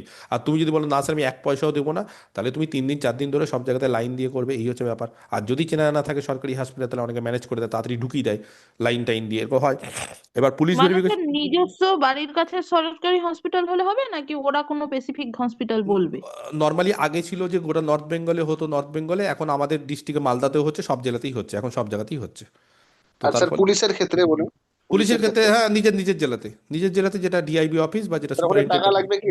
টাকা লাগবে? শোনো, বেসিক্যালি তো লাগার কথা না, মানে নিয়ম তো নেই, বুঝতে পারছো, এরকম কোনো নিয়ম নেই। এবার বিষয় হচ্ছে পুলিশের সঙ্গে তোমাকে ঝামেলা করতে হবে। ঝামেলা করা মানে কি বলতো, ওরা ইচ্ছা করে দেরি করে, মানে পাঠাবো না তোমারটা টাকা না পেলে, এবার লাস্ট অব্দি পাঠাতেই হবে। ঝামেলা না স্যার, বলি লাগবে একটু কথাটা কিনা নিজের ওয়েট নিয়ে পুলিশের সাথে কথা বলতে হবে, না না না না, আরে বিড়ালের মতো কথা বললে হয় না কাজ। না আমি না, দেখেছি স্যার, বেশ কয়েকটা ভেরিফাই শোনো করিয়েছি আমি। শোনো শোনো আমি বুঝতে পেরেছি, কিন্তু বিষয়টা হচ্ছে যে অনেক সময় কি হয় যে মানুষজন এত ঝামেলা পছন্দ করে না, যে ঠিক আছে আমি 2-3 হাজার টাকা দিলাম, বা ওরা অনেক সময় বলে আপনি তো চাকরি পেয়েছেন একটু মিষ্টি মুখ, মানে অনেকে কি আছে যেমন পাসপোর্ট করতে গেলেও টাকা নেই, যে আপনার পাসপোর্ট হচ্ছে আপনি টাকা নেই। যেমন আমার মেয়ের ক্ষেত্রে যখন আমি পাসপোর্ট করতে গেছিলাম, আমার কাছে টাকা চাইনি, ওদের ওটা ইচ্ছে হয়েছে টাকা চাইনি বাচ্চা মেয়ের, কিন্তু আমি বা আমার ওয়াইফের যখন গেছিলাম তখন ওরা বলেছিল, এবার আমার চেনা থেকে আমি কম বেশি দিই, মানে ডিআইবি অফিসে যেহেতু আমার যিনি এখন ডিআইবি মেন তিনি আমার বাবার বন্ধু, অনেক দিন ধরে চেনা পরিচিত, তাও একটা যে মিষ্টি মুখ এরকম থাকে। আমার ওয়াইফের সময়ও বললো যে ঠিক আছে যা দিয়ে একটু দিয়ে, বা তোর বাবাকে ডাক, আমি তোর বাবার কাছ থেকে বুঝবো, এগুলো আমরা পারি না অনেক সময়, ঠিক আছে ঠিক এগুলো করতে হয়। তো অনেক সময় কি হয় যে সবার সঙ্গে সম্পর্ক বজায় রাখতে গেলে এগুলো বুঝতে পারছি, কিন্তু অনেক সময় মানুষ কি করে যে চাকরি পাচ্ছে একটা আনন্দেও অনেক সময় দেয়, ঠিক আছে তাড়াতাড়ি হয়ে যাক, কোনো ঝুট ঝামেলা হবে না, তাড়াতাড়ি হয়ে যাবে, জয়েন করে যাবো, টাকা পয়সা তাড়াতাড়ি পেয়ে যাবো, বা ইনক্রিমেন্ট পেয়ে যাবো। হয়তো তোমার এমন সময় তুমি হয়তো পেলে, তোমার হয়তো ডিসেম্বরের আগে তোমাকে জয়েন করতে হবে, তাহলে তোমার একটা ইনক্রিমেন্ট পেয়ে গেলে, বা জুলাইয়ের আগে, তার ফলে তুমি তাড়াতাড়ি পুলিশ ভেরিফিকেশন করে জুলাইয়ের আগে ইনক্রিমেন্ট পেয়ে গেলে। তো অনেক সময় ওগুলো দিক দেখতে গেলে কি 1-2-3 হাজার অনেকে দেয়, এবার অনেকে আছে দেয় না, যেমন সাহিদ বলছে স্যার আমি দেবো না, পুলিশের ক্ষমতা নেই তোমার কাছ থেকে নেওয়ার, কারণ লিগাল না তো। তুমি যদি বলো দেবো না, তুমি যদি কমিশনারের কাছে বা ডেপুটি কমিশনার ডিজিপির কাছে যদি কমপ্লেন করো, মানে প্রত্যেকটা ইয়েতে বলে দিয়েছে যে যদি কোনো পুলিশ কিছু করে আমাদের কাছে কমপ্লেন করতে পারেন, তুমি মেল করে কমপ্লেন করতে পারো যে অমুক থানায় অমুক পুলিশ আমার কাছে টাকা চাইছে, তাহলে চাপ হবে। কিন্তু এই সমস্ত ঝামেলা একটা চাকরির জন্য অনেকে করতে চায় না। এবার যে মনে করবে যে না স্যার আমি স্ট্রিক্ট, আমি দেবো না তো দেবোই না, তার কাছ থেকে পুলিশের ক্ষমতা নেই যে টাকা নেবে। মানে যে কোনো ক্ষেত্রে, যেমন ধরো কোনো কেস চলছে, কেসের ক্ষেত্রে কি তুমি একটা থানায় গিয়ে ডায়েরি করলে পুলিশ অনেক সময় টাকা খাইয়ে দেয় যে একটু দেখবেন, তার মানে কি একটু তাড়াতাড়ি ব্যাপারটা উঠলো বা একটু দেখলো। আর যদি তুমি টাকা না খাও তাহলে পরে ফেলে রাখবে। এবার হবে না কেন, হবে, কিন্তু সময় লাগবে, এই হচ্ছে ব্যাপার। তো এবার তোমাদের ইচ্ছা তোমরা কি করবে। এবার অনেকে বলে যে স্যার ঝামেলা বলছি একটা হুম একটা জিনিস জিজ্ঞাসা করার ছিল।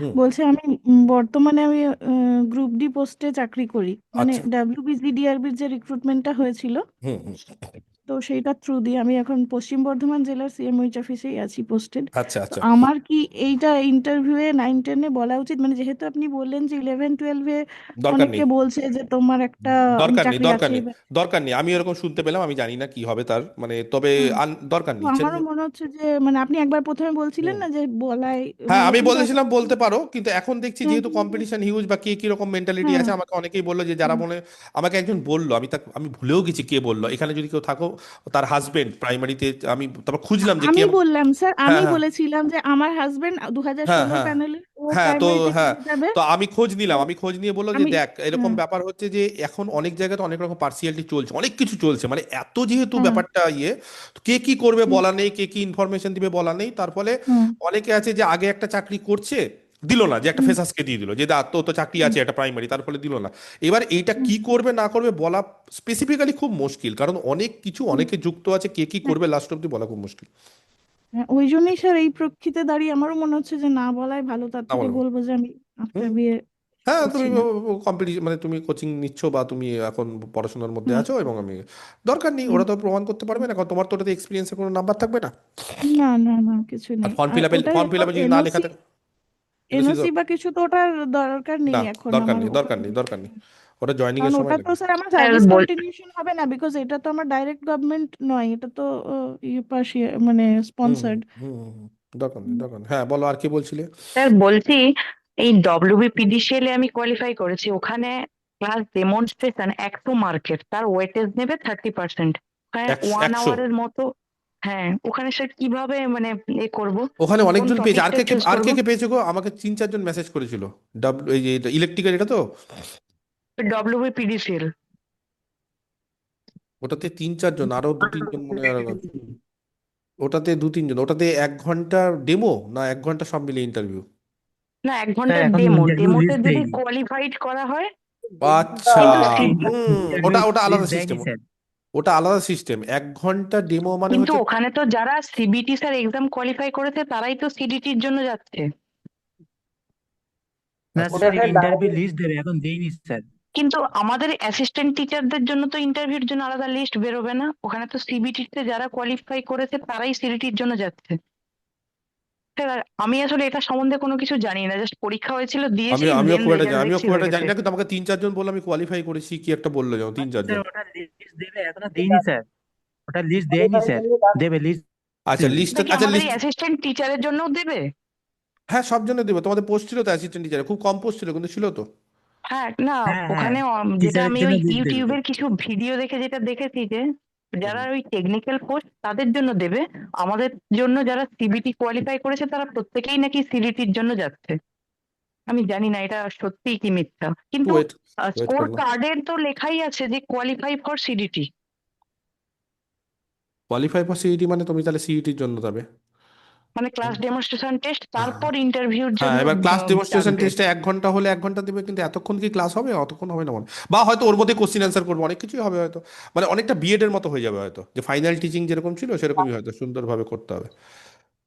ঠিক স্যার আছে। একটা কথা বলছিলাম। স্যার হুম। আরেকটা জিনিস জানার ছিল স্যার, ওই আপার প্রাইমারি যখন এটা প্রসঙ্গটা এলো, ওই আমার ওই আগের আপার প্রাইমারিটা কোয়ালিফাই করা আছে, তো ওইটা কি স্যার এইবারেরটাতে হুম হুম হুম মানে হুম ওই হুম হুম হুম। আমাকে কি আবার দিতে হবে না তো? কোনো দেওয়ার দরকার নেই, যদি নাম্বার বাড়াতে চাও তাহলে দিতে পারো, আদারওয়াইজ দরকার না, নেই। ওটা ধরুন আমার 122 আছে, তো এখানে কত ধরা হবে তার মধ্যে? 150-তে 40, 122 হিসাব করে নাও। 40-এর মধ্যে তো? হ্যাঁ আচ্ছা 150-তে 40, 122 ওই ওইটা ঠিক আছে। এবার তুমি যদি মনে করো স্যার আমি এবার আপার প্রাইমারিতে কোশ্চিন খুব সোজা হলো, অনেকে 140 পেয়ে গেল 150-তে একটু হ্যাঁ, পড়াশোনা, তাহলে তোমার লস। আচ্ছা। আর যদি এইবারে দিই তো দুবারের মধ্যে মানে যেটা ধরুন বেটার হবে, বেটার মানে হবে ধরুন সেটাই। আমার এবারে হ্যাঁ হ্যাঁ হ্যাঁ, বেটার বেটার একশো হবে সেটা বাইশের শো কম করবে। হলে, একশো তুমি বাইশের তো কম আরে হলে সেটা আমি শো করলাম না, তুমি তো তাই তো? ফর্ম ফিল আপ করবে তো আপার প্রাইমারি, ফর্ম হুম ফিল আপ করার হুম সময় তুমি হুম টেটের নাম্বারটা দিবে, হুম। তখন তোমার যেটাতে বেশি আছে সেটাতে দেবে। আচ্ছা আচ্ছা, বুঝতে পারলাম, ঠিক আছে স্যার, থ্যাংক ইউ। বাড়ির দলিল না থাকলে কোনো সমস্যা হবে ভেরিফিকেশনে, ওই পুলিশ ভেরিফিকেশনে? কেন, যার বাড়ির দলিল নেই সে ভাড়া থাকে। না না, পুলিশ আচ্ছা ভেরিফিকেশনে আচ্ছা, ওইসব লাগে না, আমি তো একটা জবে আচ্ছা আছি ওই আচ্ছা জন্য স্যার। বলছি, ভাড়া মানে ভাড়া ওইগুলো ভাড়া লাগে থাকলে না। ভাড়ার ইলেকট্রিক বিল ফিল লাগবে, ওগুলো স্যার লাগবে আরেকটা কোনো। প্রশ্ন ছিল, যদি বার্থ সার্টিফিকেট না থাকে তাহলে হুম। কি করবে? বার্থ সার্টিফিকেট দেখছে কিন্তু পুলিশ ভেরিফিকেশনে। ওইটা একটু সমস্যা করে বার্থ হুম সার্টিফিকেটটা, হুম হুম। সেক্ষেত্রে আপনার যেখানে মানে আপনি ব্লক পয়সা বা বেশি নেবে, পয়সা বেশি মিউনিসিপ্যাল নেবে। যে জায়গায় থাকেন ওখান থেকে আর কি করিয়ে নিতে হয় এইভাবে না আর কি। হলে মাধ্যমিকের অ্যাডমিট দিলে হয়ে যায় স্যার, আর হয়ে মাধ্যমিকের মেন যায়। যেটা দেখে সেটা হচ্ছে স্কুলিংটা, যেমন আমি যেহেতু সিএমওইচ অফিসে আছি বলছি, একজনের এগুলো পুলিশ ভেরিফিকেশন এসেছিল, তো না তিনি না না, সবই পড়াশোনা দেখে, এখন করেছেন সবই দেখছে। বাইরের, হুম হুম। বাইরের কোনো স্টেট থেকে পড়াশোনা করেছেন, তো ওর ওই স্টেট থেকে ভেরিফিকেশন হয়ে আসছিল না, সেই স্কুলটা এখন উঠে গেছে, ওইটার জন্য ওর 1 বছর পুলিশ ভেরিফিকেশন দেরি হলো। তো ওরা মানে এইগুলো আর কি দেখে। অ্যাকচুয়ালি ওরা চিঠি করে এখন, হ্যাঁ সব জায়গাতে চিঠি করে, ওদের হ্যাঁ, কাছে চিঠি একটা ফর্ম করেই আর থাকে। কি। এবং হুম যারা যারা দূরে সেগুলো তো অনেক সময় ইমেলও করে। ধরো কেউ ধরো হয়তো সাপোজ আমার হয়তো মালদা, আমি যাদবপুরে পড়েছি, যাদবপুরে একটা চিঠি করবে যে অমুক সালে অমুক দিয়ে, এবার একটা কপি ওটা পাঠায় ওরা আবার ওখানে, ঠিক আছে, মেল করে এই করে বার্থ প্রথমে। সার্টিফিকেটের জেরক্স যদি থাকে হবে, অরিজিনাল তো না হারিয়ে যাচ্ছে এখন। অরিজিনালটাও দেখতে চায়, অরিজিনালটা দেখো, স্যার এগুলো বার্থ ডিপেন্ড করে, এগুলো সার্টিফিকেটের ডিপেন্ড করে। জন্য এফিডেভিট দিলে হবে না স্যার, এক্সিকিউটিভ ম্যাজিস্ট্রেটের? করতে পারো ওগুলো, তবে বার্থ সার্টিফিকেটটা ম্যানেজ করার চেষ্টা করো, না হলে কিন্তু মানে অ্যাডমিটে হয়ে যায়, কিন্তু এখন বার্থ সার্টিফিকেট চাইছে এরা, মানে এখন বললাম এসআইআর এর জন্য আরো বেশি এখন কড়াকড়ি করছে।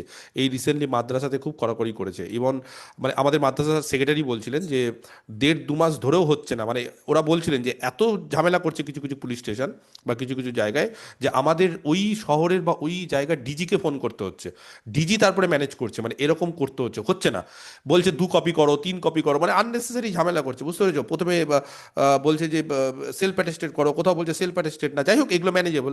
কোথাও বলছে আপনার রেশন কার্ড নিয়ে আসুন, কোথাও বলছে যে আপনার রেশন কার্ড দরকার নেই, কোথাও বলছে বাবা মার ভোটার কার্ড, বাবা মার প্যান কার্ড, বাবার প্যান তো না, বাবা মার আধার কার্ড সব দরকার, এরকম কিছু বলছে। কোথাও বলছে হয়তো যে আপনি যদি বাড়ির আগেকার দলিল থাকে সেটা নিয়ে আসুন, কোথাও বলছে যে আপনার কাউন্সিলরের লেখা লিটি, সেখানে চিঠি মানে ফটো দিয়ে স্ট্যাম্প মেরে আনতে হবে, অনেক ধরনের মানে বিভিন্ন জায়গায় বিভিন্ন রকম করছে। কোথাও বার্থ সার্টিফিকেট চাই, যেমন প্রত্যেকটা অরিজিনাল দেখা ওরা দেখে, এবার কেউ দেখে কেউ দেখে না। কেউ হয়তো যদি চাই যে না একবার দেখে নি মিলিয়ে দেখবে, আদারওয়াইজ কেউ বলে না দরকার নেই, কিন্তু ওরা সবসময় জেরক্সটাকে নিয়ে নেবে 2 কপি, একটা কপি নিজেদের কাছে রেখে দেয়, একটা কপি পাঠিয়ে দেয়, এই হচ্ছে নিয়ম নর্মালি। এবার এক এক জায়গাতে এক এক রকম হয় সিস্টেম। স্যার স্যার যদি বলছি কারো যেটা সার্টিফিকেট না থাকে, হারিয়ে যায় বা কিছু, তাহলে একটা জিডি করতে হবে, জিডি করে করতে হবে, বার্থ সার্টিফিকেট ম্যানেজ করা যায়, তুলে নাও। বার্থ ওগুলো চাকরি পাওয়ার পর, আগে সার্টিফিকেট বলতে ইন্টারভিউ করো, তারপর স্যার দেখা আছে। স্যার স্যার আর স্যার একটা কোয়েশ্চেন ছিল আমার স্যার। হুম হুম হুম।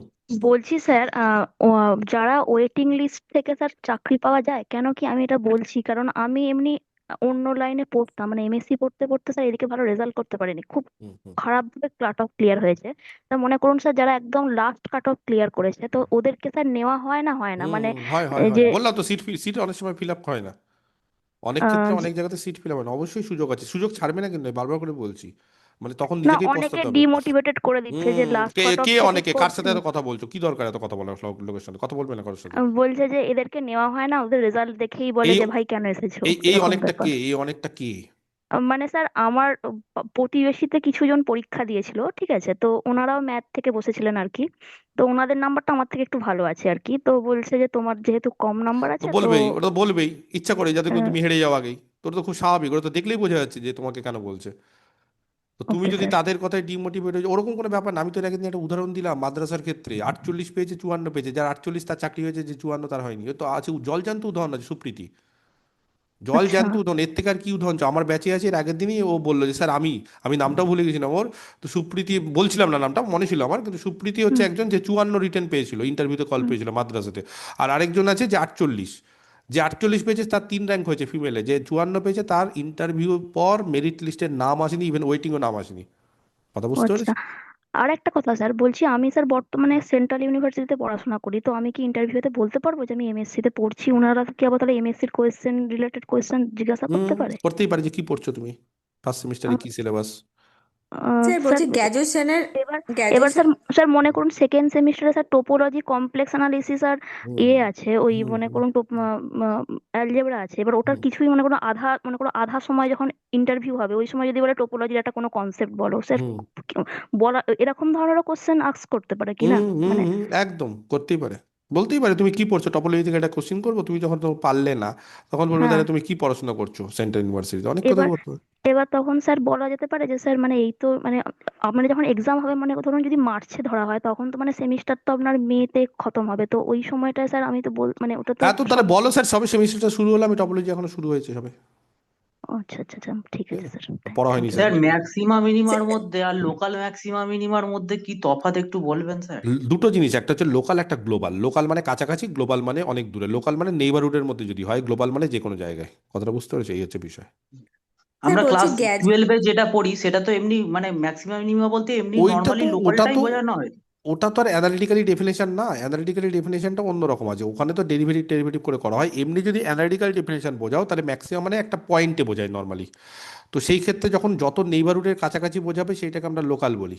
আর যখন সবার ক্ষেত্রে মানে যত পয়েন্ট নাও, যা ইচ্ছে নাও, সবার জন্য যেটা হবে সেটাকে বললে আমরা গ্লোবাল।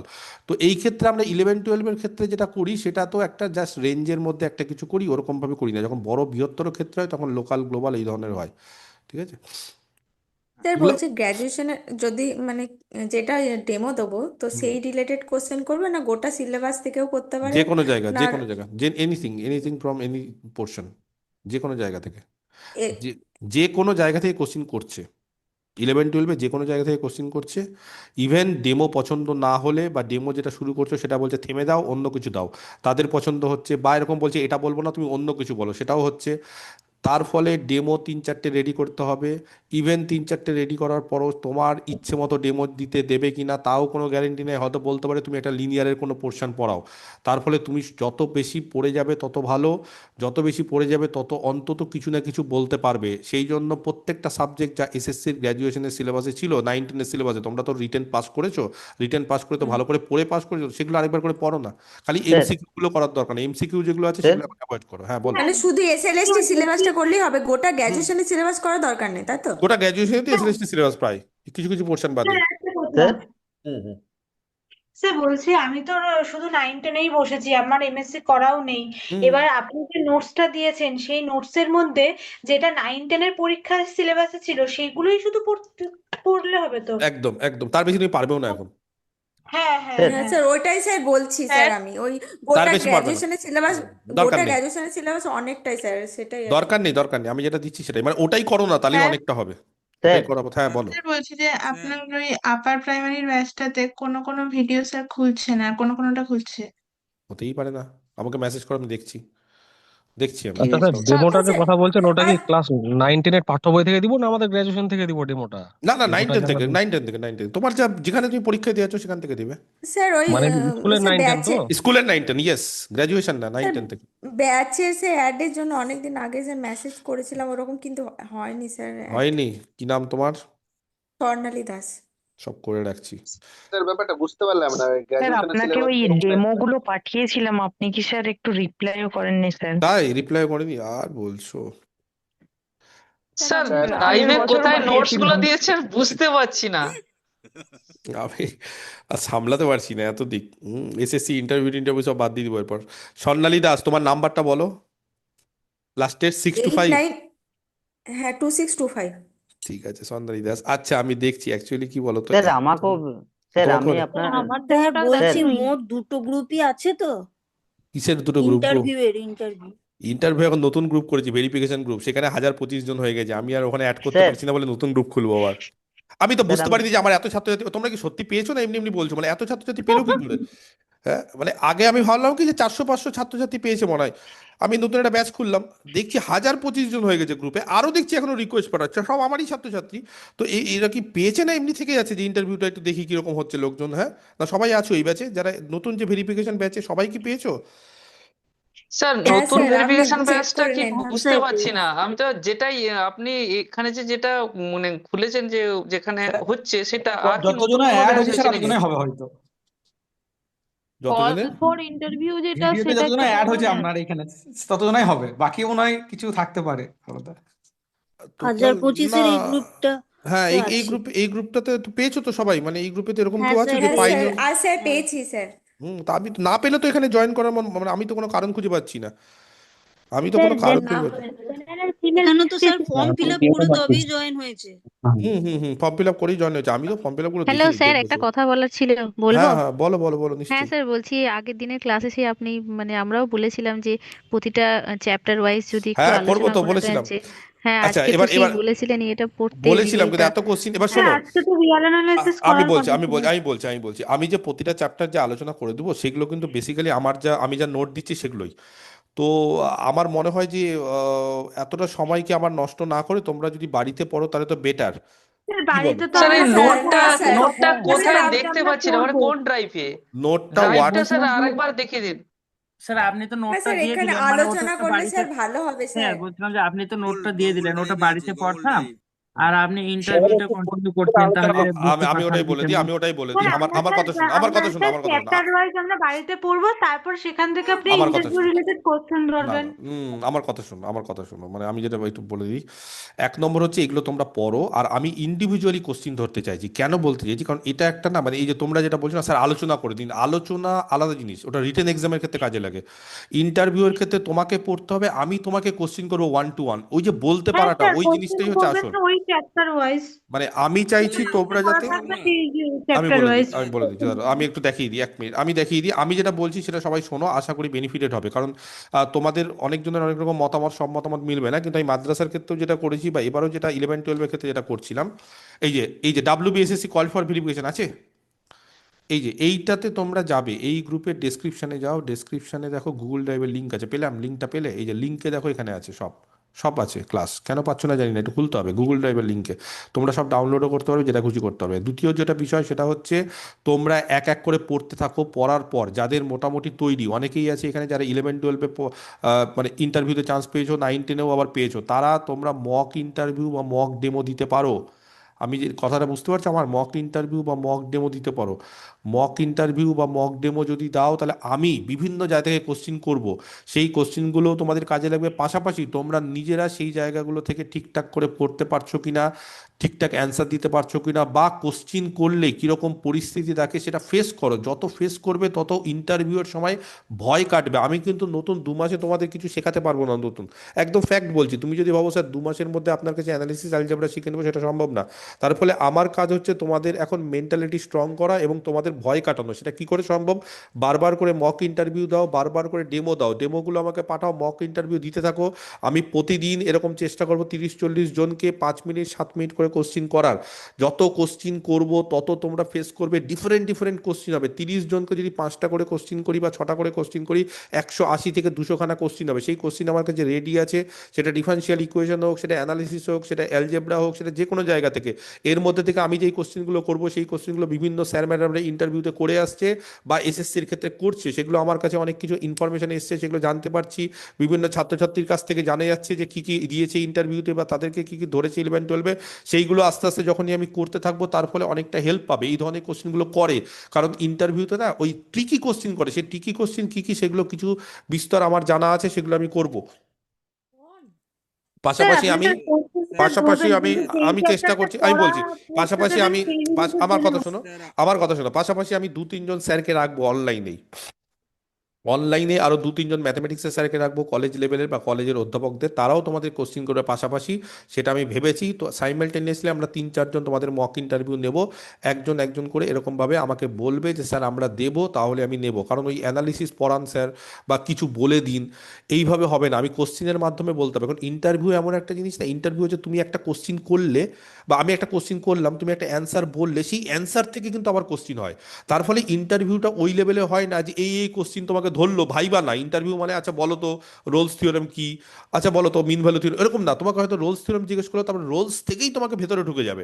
তারপরে তোমাকে ওই জায়গা থেকেই কিন্তু ধরে নিবে, এবং ওই জায়গা থেকে কিভাবে ধরে, কিভাবে সেখান থেকে বেরিয়ে আসতে হবে, সেগুলো সব অভিজ্ঞতাগুলো দেখো। সবাই ইন্টারভিউ দিবে, পাশাপাশি তুমি যখনই এত ইন্টারভিউ দেখবে না, তখন ব্যাপারটাকে খুব রিল্যাক্স ফিল হবে। সেই কারণে আমি বারবার করে বলছি তোমরা মক ইন্টারভিউ দাও। মানে তোমরা মক ইন্টারভিউ যত দিবে তত ভালো। কারণ তোমাদের আমার শেখানোর সিস্টেমটা এরকম না, আমি জানি না অন্যান্য স্যাররা কি শেখাচ্ছে, কিন্তু আমার মনে হয় যত মক ইন্টারভিউ দিবে, তুমি ফেস করবে বা অন্যান্যদেরটা দেখবে, তত তুমি ইজি ফিল হবে, নিজেও ইজি ফিল করবে, এবং দেওয়ার পরও দেখবে যে আস্তে আস্তে আস্তে আস্তে ভালো লাগছে জিনিসগুলো, দেখবে যে ঠিক হচ্ছে। ঠিক আছে, আমি কিছু কোশ্চিন করব, কিছু ধরনের কোশ্চিন ইন্ডিভিজুয়ালি তোমরা প্রিপেয়ার হও। এবার তোমরা আমাকে একটা কাজ করতে পারো। কি কাজ করতে পারো? প্রতিদিন ধরো আমি তোমার, আচ্ছা আরেকটা কথা বলেছি, আমি সোম বুধ শুক্র হচ্ছে মাদ্রাসার ব্যাচটা শুরু করবো বলে, তোমাদের আমি মঙ্গল আর রবিবার ক্লাস নেব। কথা বুঝতে পেরেছো? ইন্টারভিউটা মঙ্গল রবিবার ছাড়া আমার আর ফাঁকা নেই, আর কোনো দিনই আমার কোনো সময় ফাঁকা নেই। একটু অ্যাডজাস্ট করো, ইন্টারভিউতে তো 1-2 মাসের ব্যাপার, একটু 1-2 মাসের জন্য অ্যাডজাস্ট করো। আমি মঙ্গল আর রবি এই দুটো দিন তোমাদের, এই সপ্তাহে ঠিক আছে, নেক্সট সপ্তাহ থেকে আমি মাদ্রাসা শুরু করবো বলে মঙ্গল রবি টাইমিংটা আমাকে প্রতিদিন 30-40 জন মেসেজ করো যে স্যার আমি ইন্টারভিউ দিতে চাই। হয়তো 100 জনও করতে পারো, বেশি করতে পারো, আমি সেখান থেকে 30-40 জনের নাম নিয়ে করব। তার পরের দিন 30-40 জন, এইভাবে রোজ যদি আমি 5 মিনিট 7 মিনিট ধরে তোমাদের 30-40 জনের করে ইন্টারভিউ নিই সব জিনিসে। এবার তোমরা, আমি অনেক জিনিস জিজ্ঞেস করবো, যেরকম ইন্টারভিউ হয় যে তুমি কি পছন্দ করো, কোন সাবজেক্ট থেকে তোমাকে কোশ্চিন করবো, কোন পোর্শন থেকে, এই ধরনের জিনিসও আছে। তুমি যেগুলো ভালো পারো সেগুলো থেকেও তোমাকে কোশ্চিন করতে পারি, বা কোনো একটা জায়গা যেখান থেকে আমার মনে হচ্ছে ইচ্ছে হচ্ছে আমি কোশ্চিন করতে পারি। এই ধরনের কিছু মক ইন্টারভিউ যখনই তুমি দেবে, তখন কিন্তু তোমার অনেক কনফিডেন্স বাড়বে। নাইদার যে আমি অ্যানালিসিস থেকে কিছু বললাম, অ্যালজেব্রা থেকে, তাহলে কি হবে বলো তো, সেই রিটেনের মতো ক্লাস হয়ে যাবে। সেই রিটেন ক্লাস আর ইন্টারভিউ দুটো আলাদা জিনিস। আমার কথাটাকে বুঝতে পেরেছো? এটা কিন্তু আমি শুরু করব, ঠিক আছে। এবং এটাই স্যার হওয়া উচিত। এটা স্যার একটা আমার প্রশ্ন মনে করবো। হয় স্যার ওটাই ভালো হবে স্যার, আপনি যেটা বললেন এটা বেস্ট ওটাই হবে। হ্যাঁ, ওটাই আপনি ওটাই যেটা হওয়া বলছেন উচিত। ওভাবেই করুন। স্যার আগে যেভাবে স্যার দিতেন স্যার একটা বিষয় জানার ছিল তারপরে স্যার। সেভাবে দিতেন ওই মেসেজটা কি একইভাবে আপনাকে নিলে ভালো হোয়াটসঅ্যাপে হতো। করতে হবে? ঠিক আছে, হোয়াটসঅ্যাপে একটা হোয়াটসঅ্যাপে মেসেজ স্যার করে দিও। তারিক আজাদ স্যার বলো। একটা স্যার বলছিলাম যে স্যার মনে করেন যে আমি অ্যাবস্ট্রাক্ট পড়ছি, তো তো স্যার অ্যাবস্ট্রাক্টের তো অনেকগুলো প্রমাণ আছে। প্রমাণ তো পড়তে স্যার হবে না। যেমন আমি সাইক্লিক গ্রুপ পড়ছি, হুম, তো সাইক্লিক গ্রুপ সম্পর্কে পড়লাম এবং উদাহরণগুলো পড়লাম, হুম, এবং তার সঙ্গে সঙ্গে যে ঠিক আছে যে ধরো আমি তোমাকে যে বলছি প্রমাণগুলো আমি আছে। তোমাকে বলছি ধরো তুমি সাইক্লিক গ্রুপ শুরু করলে, ঠিক আছে? সাইক্লিক গ্রুপের ক্ষেত্রে তুমি কি পড়ছে যে কাকে সাইক্লিক গ্রুপ বলা হয়? সাইক্লিক গ্রুপ কিন্তু সাইক্লিক সাব গ্রুপ থেকে হয়, ঠিক আছে? সেই যে ধরনের সাইক্লিক গ্রুপের ক্ষেত্রে জেনারেটর থাকবে, সেটাই তো, যেই গ্রুপের ক্ষেত্রে জেনারেটর থাকবে, হ্যাঁ জেনারেটরের কাজ কি? যে কোনো এলিমেন্টকে জেনারেট করা, গ্রুপের প্রত্যেকটা এলিমেন্ট জেনারেট হয়ে গেল। এবার সাইক্লিক গ্রুপের ক্ষেত্রে কি কি পড়তে হবে আমি যদি রাফলি তোমাকে বলি। সাইক্লিক গ্রুপের ক্ষেত্রে তুমি সবার আগে সাইক্লিক গ্রুপের ডেফিনেশন, কারা কারা সাইক্লিক হচ্ছে, কারা কারা হচ্ছে না, সেই এক্সাম্পলগুলো যতটা সম্ভব বেশি পড়ার চেষ্টা করবে। নেক্সট কি, সাইক্লিক হলে অ্যাবেলিয়ান, অ্যাবেলিয়ান হলে কি সাইক্লিক না হতে পারে, তার একটা এক্সাম্পল, একটা কেন দুটো এক্সাম্পল দিতে পারো। নেক্সট হচ্ছে সাইক্লিক গ্রুপে কটা জেনারেটর থাকবে, বিভিন্ন সাইক্লিক গ্রুপ দিয়ে দিতে পারে, বলবে হাউ মেনি জেনারেটর আর দেয়ার, কতগুলো জেনারেটর এবং কারা কারা, এটা হতে পারে। এই ধরনের সাইক্লিক গ্রুপ থেকে এবার কি হতে পারে, এবার সাইক্লিক গ্রুপ থেকে হয়তো আরো কিছু বৈশিষ্ট্য আছে। কিরকম বৈশিষ্ট্য আছে আমি বলে দিই। অনেক সময় কি হয় যে কোনো গ্রুপের কতগুলো সাব গ্রুপ আছে সেটা বের করা যায় না। সাইক্লিক গ্রুপের ক্ষেত্রে কতগুলো সাব গ্রুপ আছে এক্স্যাক্টলি বের করা যায়। এইগুলো টিকি কোশ্চেন, এগুলো ধরে নেয় যে আচ্ছা বলো তো, একটা সাইক্লিক গ্রুপ দিলাম 10 অর্ডারের, তার কতগুলো সাব গ্রুপ থাকবে?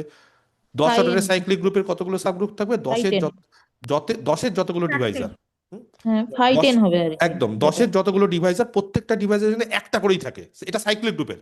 এবার বলতে পারে আচ্ছা এটা সাইক্লিক গ্রুপ না হয়ে যদি 10 অর্ডারের নন সাইক্লিক গ্রুপ দিতাম, তখন বলতে স্যার বলা যেত নন সাইক্লিক গ্রুপের ক্ষেত্রে যা ইচ্ছা তাই হতে পারে।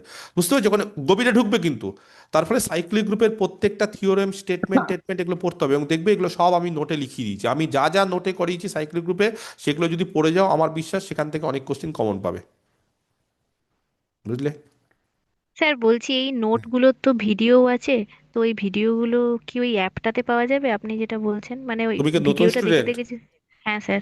ভিডিও এখন দেখতে পারবে না, এখন সময় ও নেই। আচ্ছা। ওই জন্য আমি দিচ্ছি না। মানে 2 ঘন্টা করে তুমি পারবে না, প্রত্যেকটা ভিডিও 2 ঘন্টা, একটা ভিডিও, তার থেকে না নোট স্যার, করো। আমাদের নতুন গিয়ে যেটা দিয়েছেন এটাই অনেক স্যার। হ্যাঁ ওটাই স্যার বুঝছি, না না এটাই অনেক, আর আমি দরকার আমি নেই। দিই আমি দিই থ্যাংক ইউ শোনো, স্যার। আমি দিয়ে দিতে হ্যাঁ পারি, স্যার। আমি দিয়ে দিতে পারি, কিন্তু আমি আমার ব্যাপারটা না হচ্ছে না, যেটা দিয়েছেন স্যার পিডিএফটা ওটাই অনেক স্যার। মানে আমি ওটাই অনেক, ওটাই অনেক, না না তারপর বই আছে। ওটা মানে, আর তোমরা বেসিক্যালি ভিডিও দেখতে পারবে না, কারণ 2 ঘন্টা করে যদি তোমরা দেখো, টোটাল ভিডিও আছে 300 350, তাহলে 7000 ঘন্টা লাগবে। ভুল বললাম, 700 ঘন্টা লাগবে। 700 ঘন্টা মানে 24 দিয়ে ভাগ করো, মানে টানা যদি রেগুলার তুমি 24 ঘন্টা পড়ো, অনেক তাহলেও টাইম টেকিং তাহলেও হয়ে যাবে তোমার তাহলে 1 মাস লেগে যাবে প্রায়। তো তাহলে পারবে নাকি? তো তার ফলে তুমি ঘেটে যাবে ব্যাপারটা, কোনো কিছু করতে পারবে না। আর আমি কেন দিচ্ছি না, আমার ভিডিও যদি একবার দেখা শুরু করো, তখন মনে হবে যে স্যার মানে আবার নতুনভাবে পড়বো সবকিছু, মানে ভালো লেগে যাবে। তো সেই কারণে আমার ভিডিও দেখলে ভালো লাগবে, নিজেই নিজে সুনাম করছি, কারণ এত বেসিক থেকে পড়াই, যেহেতু অনেকের কনসেপ্ট ক্লিয়ার থাকে না, তার ফলে এত বেসিক থেকে এই জিনিসগুলো যখন পড়তে পারে না, তখন অনেকের খুব ভালো লেগে যায় এবং তখন হ্যাঁ মনে হয় স্যার, যে ম্যাপিং এর ভিডিওটা হ্যাঁ আমি স্যার, দেখলাম, আসলে ওটা আপনি মনে যে প্রিন্ট মানে ছিল, কিছু কিছু ওটা দেখলাম স্যার, খুব ভালো লাগলো। ওইভাবে স্যার পড়ার স্যার সুযোগটা ওটাই হয়নি, বলছি, আগে আসলে জানতাম ইউটিউবে না স্যার, কয়েকটা তাহলে আপনার দেখেছি ভিডিও কাছেই মানে আপনার। ভর্তি হতাম স্যার। এবার সত্যি তখন স্যার। কি হবে, তখন তুমি ধরো ম্যাপিং এর 12টা ক্লাস আছে 24 ঘন্টা, তাহলে 24 ঘন্টা তুমি ধরো 3 দিন 4 দিন তুমি ধরো ম্যাপিং পড়ছো, অত তো সময় পাবে না। আবার তখন জানতে ইচ্ছা করবে, ম্যাপিং থেকে আরো অনেক কিছু জানতে ইচ্ছা করবে, কারণ আমার পড়ানোর স্টাইলটাই হচ্ছে যে তোমার খিদে বাড়িয়ে দিবে। মানে বেসিক থেকে শুরু করবো কিন্তু অ্যাডভান্স লেভেল অব্দি যাবো, এইভাবেই পড়ানো উচিত। সব স্যার ম্যাডামদের, অনেকে পড়ায় না, আরো অনেকে টিচাররা আছে যারা পড়ায় খুব ভালো ভালো, কিন্তু যাই হোক আমরা পৌঁছাতে পারি না সবার কাছে, প্রত্যেক কলেজে তো পৌঁছানো যায় না, প্রত্যেক ইউনিভার্সিটিতে পৌঁছানো যায় না। তাও এখন এই ইউটিউবের যুগে হয়তো কিছুটা হলেও পৌঁছাতে পেরেছি, কিন্তু আগে তো আমি তো 15 বছর ধরে পড়াই, আমার তো পৌঁছাতেই মানুষের কাছে 14 বছর লেগে গেল। মানে এসএসসির মাধ্যমে হয়তো পৌঁছলাম, তার আগে আমি অনলাইনে 2020 থেকে পড়ানো শুরু করেছি। 5 বছর ধরে পৌঁছাতেই পারছি না। মানুষজন, কিছু ছাত্রছাত্রী দেখছে, কিছু আমার ইভেন বাংলাদেশ থেকে অনেকে মেসেজ করে, যারা যারা দেখে, কিন্তু বাংলাদেশের ক্ষেত্রে ওটা হয় না, বা বাংলাদেশের স্টুডেন্টকে পড়াই না, না বলে দিই হবে না। তো অনেক জায়গায় আছে, কিন্তু অনেক ইউনিভার্সিটি পড়ে না, তো বেসিক জায়গাগুলো পড়তে পারো, স্যার কিন্তু ভিডিও দেখে লাভ একটা নেই। হ্যাঁ জিনিস, ওই আপনাকে ফোন করেছিলাম সেদিন, ওই সেই কি বলে প্রভিশনাল সার্টিফিকেটটা নিয়ে, ওই যে সেই ডেট এক্সপায়ার হয়ে গেছে আর কি, তুলে নাও, 6 মাসের আরেকটা বেশি হয়ে আরেকটা গেছে। তুলে নাও। স্যার আচ্ছা, ওটা স্যার আপনি আগে একটু অনলাইনে? বললেন স্যার যে একটা প্রশ্ন ছিল আমার। ওটা স্যার আরেকটা তুলে নাও, অনলাইনে কি করে ওটা তুলে নাও, ঠিক আছে? হ্যাঁ আরেকটা প্রশ্ন বলো স্যার বিজয়। এর আগে আপনি একটু বললেন যে এর আগে যারা জব করে কিনা সেটা মানে মিথ্যা কথা বলতে। তো স্যার মিথ্যা কথা বললে তো অনেক সময় হার্টবিট বেড়ে যায় বা একটা হ্যাঁ বেড়ে নার্ভাসনেস যায়, তো কাজ বেড়ে করে যায় ওই বেড়ে যায় সময়। বেড়ে যায়, ওই জন্য তো আমি প্রথম হ্যাঁ থেকে তখন বলেছিলাম। এবার এবার কি বলতো, বাতের পরিস্থিতি ওষুধ। এমন না, মানে পরিস্থিতি এমন। না ধরেন এমন হলো যে ঘাম টাম ছুটতে লাগলো, ধরো বুঝে গেল বা একটা তখন তো আরো আরো খারাপ হয়ে যাবে ব্যাপারটা। হ্যাঁ ওরকম হয়েছে স্যার, আমার এক ফ্রেন্ড আর কি, ও ফিজিক্সে তুমি এক পুলিশের স্যার। আমি একটা গল্প বলি, শোনো তাহলে। এই মিথ্যে কথা বলা নিয়ে আমি নর্মালি সত্যি বলছি, খুব মিথ্যে কথা বলতে পারি না আমি, মানে আমার আমার আমার বউ, আমার ওয়াইফ, আমার মা বাবা ধরে নেয় কি করে জানি না বললেই, তো তার ফলে আমি ওটা ছেড়ে আমাদেরও দিয়েছি। প্রবলেম। হ্যাঁ, আমি ছেড়ে দিয়েছি, মানে অনেকে বলতে পারে, অনেকে নির্দ্বিধায় বলতে পারে আমি ছেড়ে দিয়েছি, এবং আমার ছাত্রছাত্রীরা মিথ্যা কথা বলে না, চিন্তা করতে ওইটাই পারবে না। স্যার আমারও সমস্যা, ওই জন্যই আমি আপনাকে জিজ্ঞাসা করলাম, না মানে মিথ্যা বলতে গেলে এমন মানে হুম ঘাবড়ে হুম যায় না, কেমন ঘাবড়ে দেয় না, হার্টবিট মানে বেড়ে কিছু একটা যায় চোখ মনে মুখ হয়। দেখে বুঝে যায়। তো আমি একবার হুম যখন পিএইচডি করতাম, 2017-র ঘটনা বলছি, 17-18, তো আমি পিএইচডি যখন করব, আমাদের স্যাররা এরকম ভাবে শপথ নেয়, যেরকম দেখবে যে কোর্টে গিয়ে শপথ নেয় গীতার হাত ছুঁয়ে, যে বলতে হবে যা বলিব সত্য বলিব, সত্য ছাড়া মিথ্যা বলিব না। তো আমাদের স্যার ম্যাডামরা এরকম নেয় যে তুমি পিএইচডি চলাকালীন বিয়ে করা যাবে না, এটা আমাদের মানে এটা নেয়, নাহলে নেবে না তোমাকে। এবার কেন বিয়ে করা যাবে না, তার পিছনে অনেক কারণ আছে। তো বিয়ে করলে তুমি বউর সঙ্গে ঘুরবে, পড়াশোনা হবে না, আমি তোমাকে নিয়ে টানতে পারবো না, তুমি ছুটি নেবে, অমুক তমুক হবে না। हेलो। এবার আমি हाँ गाइज।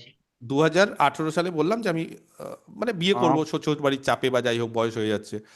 তো সেই ক্ষেত্রে আমি স্যারকে বলবো কি বলবো না, এই নিয়ে দোনো মনো। স্যারকে ভাবলাম একবার বলবো।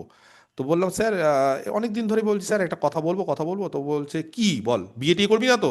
তাহলে কিন্তু একদম বের করে দেবো ল্যাব থেকে। আমি বললাম, না স্যার, তাহলে আমি বলতে যাচ্ছিলাম যে স্যার বিয়ে করবো, ছুটি দিন কদিন। তাহলে না স্যার, তাহলে বলুন। আমি বলতে পারলাম না ভয়ে। তো কি আছে? তা বললাম স্যার আমার কয়েকদিন ছুটি লাগবে। কেন? আমি বললাম, স্যার ঘুরতে যাবো। কোথায় ঘুরতে যাবি? স্যার যাবো এখানে, এখন ঠিক করিনি, ভালো লাগছে না, একটু রিল্যাক্স। বলে ঠিক আছে, যা ঘুরে যায়, 7 দিন 8 দিন ছুটি দিব। বিয়ের সময় তো ছুটি নিতে চাই। এবার বিয়েটা করে ফেললাম, সবকিছু রেডি, সবকিছু। এবার ল্যাবে তো থাকে কিছু মানুষের শত্রু থাকে, তো বেসিক্যালি ফেসবুক টেসবুকে ছবি তখনও দেইনি। তারপরে বেসিক্যালি সবাই জেনে গেল এবং স্যারও জেনে গেল। তো আমি জানতাম না যে আমার স্যার জেনে গেছে। তো আমি প্রথমে যখন গেলাম, আচ্ছা 1 মিনিট দাঁড়াও, 1 সেকেন্ড, আমি একটু আসছি, হ্যাঁ 1 মিনিট।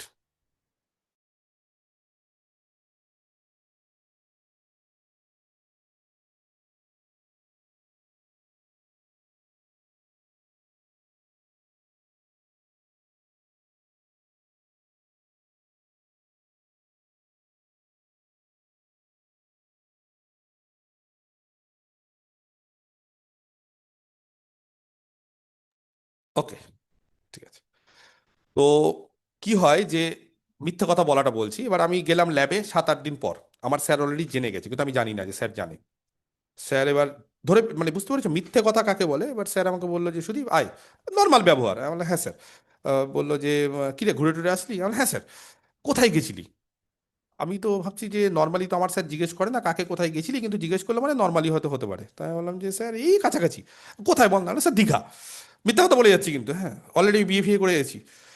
তো মানে বুঝতে পারছি যে আমি যে মিথ্যা কথা বলছি, এবার কত মিথ্যা কথা আমাকে বলতে হবে, আর স্যারও দেখছে যে আমি কত মিথ্যা কথা বলতে পারি। আচ্ছা দীঘাতে না তো, কি দেখলি? স্যার এই সমুদ্র টমুদ্র এই যে। এবার চোখ মুখ বুঝতে পারছি যে আমি মিথ্যা, মানে একটা মিথ্যে কথা যদি তোমাকে বলতে হয় তাহলে তুমি অনবরত মিথ্যা কথা বলে যাবে। তোমাকে বলতেই হচ্ছে মিথ্যা কথা, কিন্তু তুমি কিন্তু ফেসে যাচ্ছ। মানে আমি মিথ্যা কথা বলছি, আমি বুঝতে পারি যে আমি ফেসে গেছি, তার থেকে মানে আমি ভাবছি যে বলে দিই সত্যি কথা। নিয়ে কিছুক্ষণ চললো এরকম নাটক, চলার পর বললাম স্যার আপনি তো সবই জানেন, তাও আমাকে এরকম বলছেন। তো গালফাল দিল যে তুই আমাকে বলিসনি বা তুই আমাকে জানালি না কেন, তোরা তো অন্যায় করলি। আমি বললাম স্যার আপনি তো রাগ করবেন এই যে জানাইনি। বললো না রাগ করবি যাই করবো, তাও তোর বলা উচিত, তুই কেন মিথ্যের প্রশ্রয় নিলি, আমাকে বললো। আল্লাহ স্যার আমি ভেবেছিলাম, কিন্তু ল্যাবের কয়েকজনের সঙ্গে ডিসাইড করলাম বা ডিসকাস করলাম, তো ওরা বললো যে না জানানোই ভালো, তাতে শান্তি, না হলে স্যার মাঝে মধ্যে ফোন করে তোকে ডিস্টার্ব করবে। আর আমাদের স্যার যে যখন তখন ফোন করবে, ল্যাপটপ খুলে এটা পাঠা। তো বুঝতে পেরেছো তো। তারপরে যাই হোক, তো সেটা ম্যানেজ করা যায়। তো এই জন্য এটা বলছি যে তারপরে স্যারকে ঘুষ ফুস দিয়েছিলাম। ঘুষ মানে আমার স্যার খুব সিগারেট খেতে ভালোবাসে, তো সিগারেট ফিগারেট দামি দামি সিগারেট ফিগারেট দিয়ে স্যার বললো ঠিক আছে খুশি আমি, যা। তো এরকম হয়, তো এই ওগুলো জানা যায়। তো এটাতে কি হয় যে মিথ্যে কথা এমন একটা জিনিস যে তুমি মানে অনেক সময় কি হয় যে আমরা যদি বলতে শুরু করি না, ফেঁসে যাই। মানে অনেকে থাকে না যে ধরো কেউ ফেল করেছে কোনো একটা জায়গায়, এবার অনেক সময় ইন্টারভিউতে জিজ্ঞেস করে আচ্ছা আপনার 1 বছর লস কেন? এবার হয়তো ওই মিথ্যে কথা বলছে যে স্যার আমার অ্যাক্সিডেন্ট হয়েছিল, ওরকম অনেকেই আছে মিথ্যে কথা বলে। এবার এগুলো না চোখে মুখে পরিষ্কার হয়ে যায় যে অ্যাক্সিডেন্ট হয়নি। মানে একটা মিথ্যে কথা বলার একটা ট্যাকটিস আছে, বা একটা সত্যি কথা যখন বলে না মানুষজন নির্ভয়ে বলে, মিথ্যে কথা বললে একটা হোঁচট খাবে। এই হোঁচটটা কিছু লোকজন পরিষ্কারভাবে বুঝে যায়, সেটা কিন্তু একটা নেগেটিভ ইম্প্যাক্ট পড়ে। তার ফলে আমি সবসময় আমার স্টুডেন্টদেরকে বলি যে মিথ্যে কথা বলতে না। কিন্তু কিছু পরিস্থিতি এমন আছে যেখানে কিছু জিনিস লুকোতে হয়। আমি মিথ্যে কথা বলার কথা বলছি না, লুকোতে হয়। কারণ অনেক কিছু আছে যেটা তুমি বললে হয়তো সেই জায়গাতে তোমাকে নেগেটিভ ইম্প্যাক্ট পড়তে পারে, সেজন্য কিছু কিছু জায়গায় লুকিয়ে যাওয়াটা বেটার। এবার যদি তুমি বলো যে স্যার আমি লুকোতে পারছি না বা আমার ভয় লাগছে, তার থেকে আমার ইন্টারভিউ খারাপ হয়, তাহলে তুমি বলে ফেলো। এবার ভগবান যাচ্ছে, দেখা যাবে কি হচ্ছে। আর কেউ যদি মনে করো না স্যার আমি কিছু জিনিস আছে যেটা লুকোলে আমার বেটার, সেটা লুকিয়ে ফেলবে। অনেকেই আছে অনেক জিনিস লুকিয়ে বা বলে না। বলে না মানে তো মিথ্যা কথা না, তারপরে লুকিয়ে ফেলে। তো তার ফলে যারা মিথ্যে কথা বলতে পারছো না তারা চেষ্টা করো লুকোনোর। লুকোনো মানে মিথ্যে কথা, লুকো মানে কোনো জিনিস একটা চেপে দেওয়া, সেটা কিন্তু একটা আলাদা জিনিস। অনেক সময় অনেক ক্ষেত্রে নিজের ভালোর জন্য অনেক জিনিস চেপে দিতে হয়, মনে আছে যে কাউকে হয়তো কেউ হয়তো ফেঁসে গেছে, কাউকে হয়তো তুমি বাঁচাতে চাইছো, তার দোষটা হয়তো একটু চেপে দিলে যে না ওর বললাম না ওটা। তো এই জিনিসটাই তোমাকে ইন্টারভিউতে করতে হবে, তার মধ্যে তোমার বুক দুরদুর করার কিছু নেই, মানসিকভাবে নিজেকে প্রস্তুত করে না যে আমি কিছু জিনিস লুকিয়ে দেবো, ওটাকে বলবো না, চেপে দিব জিনিসটাকে, তথ্যটাকে ইনফরমেশনটাকে চেপে দেবো, সেটা মিথ্যে না। এবার সেখানে যদি তুমি নাও পারো তাও তাহলে বলে ভালো। ওকে, এই হচ্ছে বিষয়। আচ্ছা, আর কিছু? স্যার বলছিলাম স্যার হুম, একটা প্রশ্ন স্যার ছিল, হ্যাঁ বলো দিদি। জেনারেল কি রকম চান্স আছে 63 নাম্বার জেনারেল 63, ফিমেল? ফিমেল গেছে হচ্ছে 59। 65, 65 আপ আছে আর 59 লাস্ট আছে 65 কাট অফ। আপ, তোমার হচ্ছে 63। হুম বলা যাবে না, 4 নম্বরে যা হতে পারে, মানে 20-র ব্যাপার না, 10 নম্বর হলে চাকরি শিওর ছিল, হুম মানে 20 10 হলে নাম্বার। তোমার শিওর হচ্ছে, 20-তে কিচ্ছু বলা যায় না, মোটামুটি ভালো দিও তাহলে হয়ে যাওয়ার একটা ভালো চান্স আছে। In service, no sir, fresher. In service কজন আছে তোমাদের ওই লিস্টে? ইন সার্ভিস আছে স্যার, কিছুটা আছে তো, 150টা এক মতো। দেড়শো কটা সিট তোমাদের? হুম 250, চার না 400 কটা? 438 400 জন, কটা? তার 400 মানে কত? তার মানে তো আমি যদি খুব 258টা নিউ আনফেভারেবল সিট। কেসে, যদি 150 হ্যাঁ জন ধরেই সেটাই নিই, স্যার, তো 258টা সামথিং, মানে হচ্ছে নতুন সিট, নিউ ফিমেল সিট, মাত্র 58? ইন সার্ভিস বাদ দিয়ে। 400 সামথিং, 450 থেকে ইন সার্ভিস এগুলো বাদ দিলে, মানে 16 ভ্যাকেন্সি বাদ দিলে 258 সামথিং, মানে 250 প্লাস অনেকটাই হচ্ছে চান্স আছে, নতুন ফিমেল সিট। অনেকটাই চান্স আছে, হুম অনেকটাই চান্স আছে, তবে তবে কম্পিটিশন আছে, মানে এক এক নাম্বারটা পার্থক্য করে দিবে। হ্যাঁ স্যার, 63 তো অনেকজন আছে, মানে 100 প্লাস। ওটাই তো বলছি, এক একটা নাম্বার, এবার 63-তে 100 জন আছে, তাহলে বুঝতে পারছো তুমি। হুম। ভালো ডেমো দাও। আচ্ছা, তোমাদের ডেমোর আমি একটা তোমাদের বলিনি না আমি কিভাবে ডেমো দিতে হয়। স্যার একটা কথা ছিল, জাস্ট এটা বলে নিই। হ্যাঁ, ক্লাস 10-এর বইটায় স্যার সেট থিওরি আর প্রবাবিলিটি থিওরি লেখা আছে যে মূল্যায়নের অন্তর্ভুক্ত নয়, আজকে মানে ওদের বাচ্চাদের পড়ানো হয় না, তো ওখান থেকে কি স্যার ডেমো করা যেতে পারে? হ্যাঁ, হ্যাঁ, অত কিছু কেউ দেখবে না, অত দেখে কিছু না তো কেউ না? দেখবে না, না, না। আচ্ছা, আমি এখানে কি নীলুফা অনলাইনে আছো? নীলুফা, নীলুফা বিশ্বাস কেউ আছো? নীলুফা বিশ্বাস অনলাইনে? নীলুফা বিশ্বাস নেই? আচ্ছা আচ্ছা, আমি বলে দিই, ও 11-12-এ ও একটা ডেমো দিয়েছে রিসেন্টলি, হ্যাঁ। তো ও আমাকে ফোন করে বললো স্যার আমার ডেমোটা খুব ভালো হয়েছে।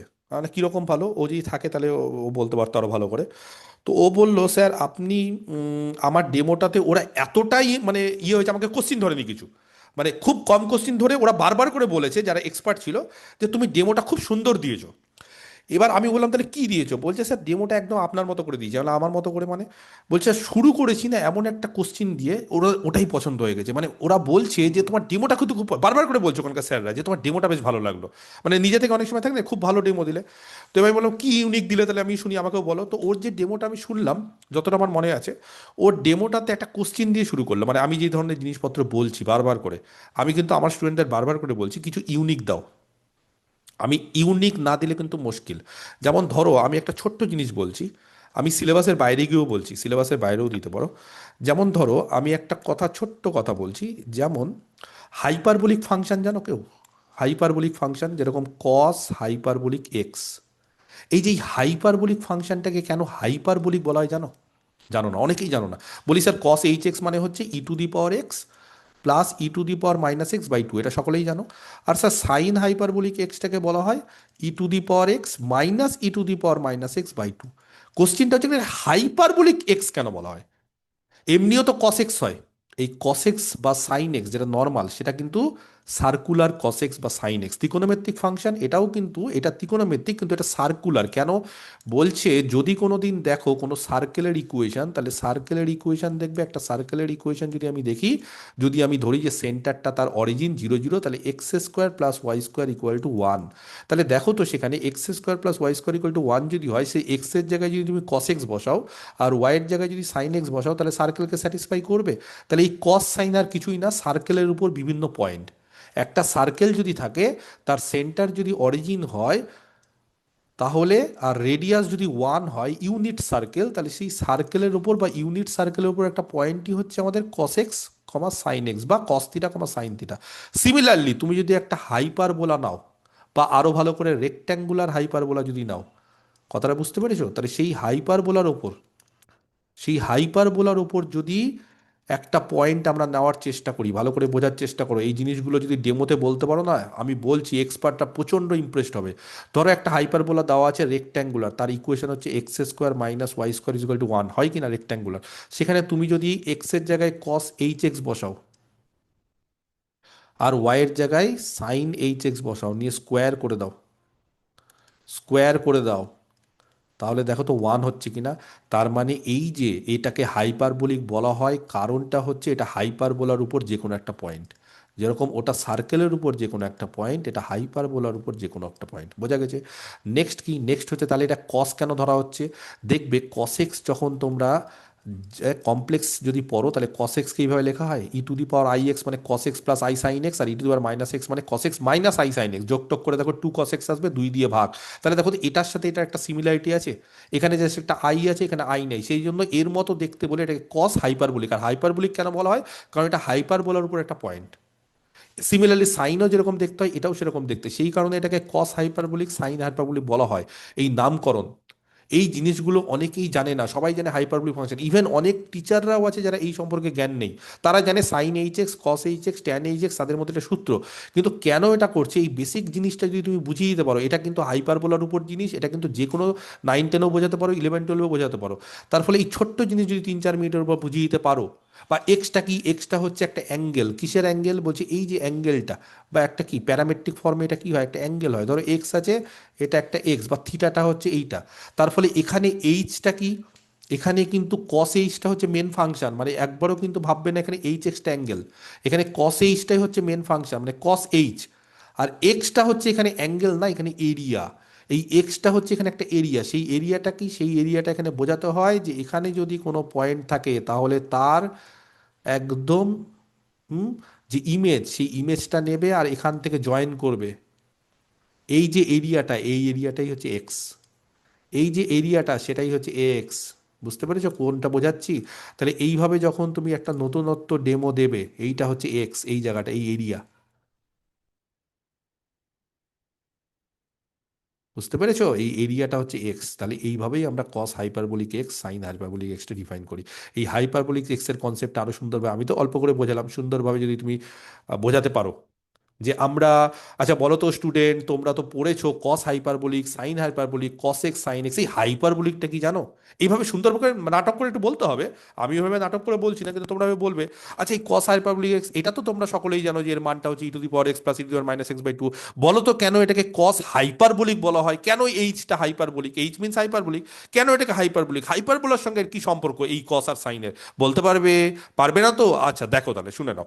এই যে এই কস এক্স সাইন এক্স, এটা কিন্তু সার্কুলার এক্স বা সার্কুলার, এখানে কেন সার্কেলের উপর পয়েন্ট। আর এটা কি হয় জানো? দেখাও তাহলে, দেখাচ্ছি।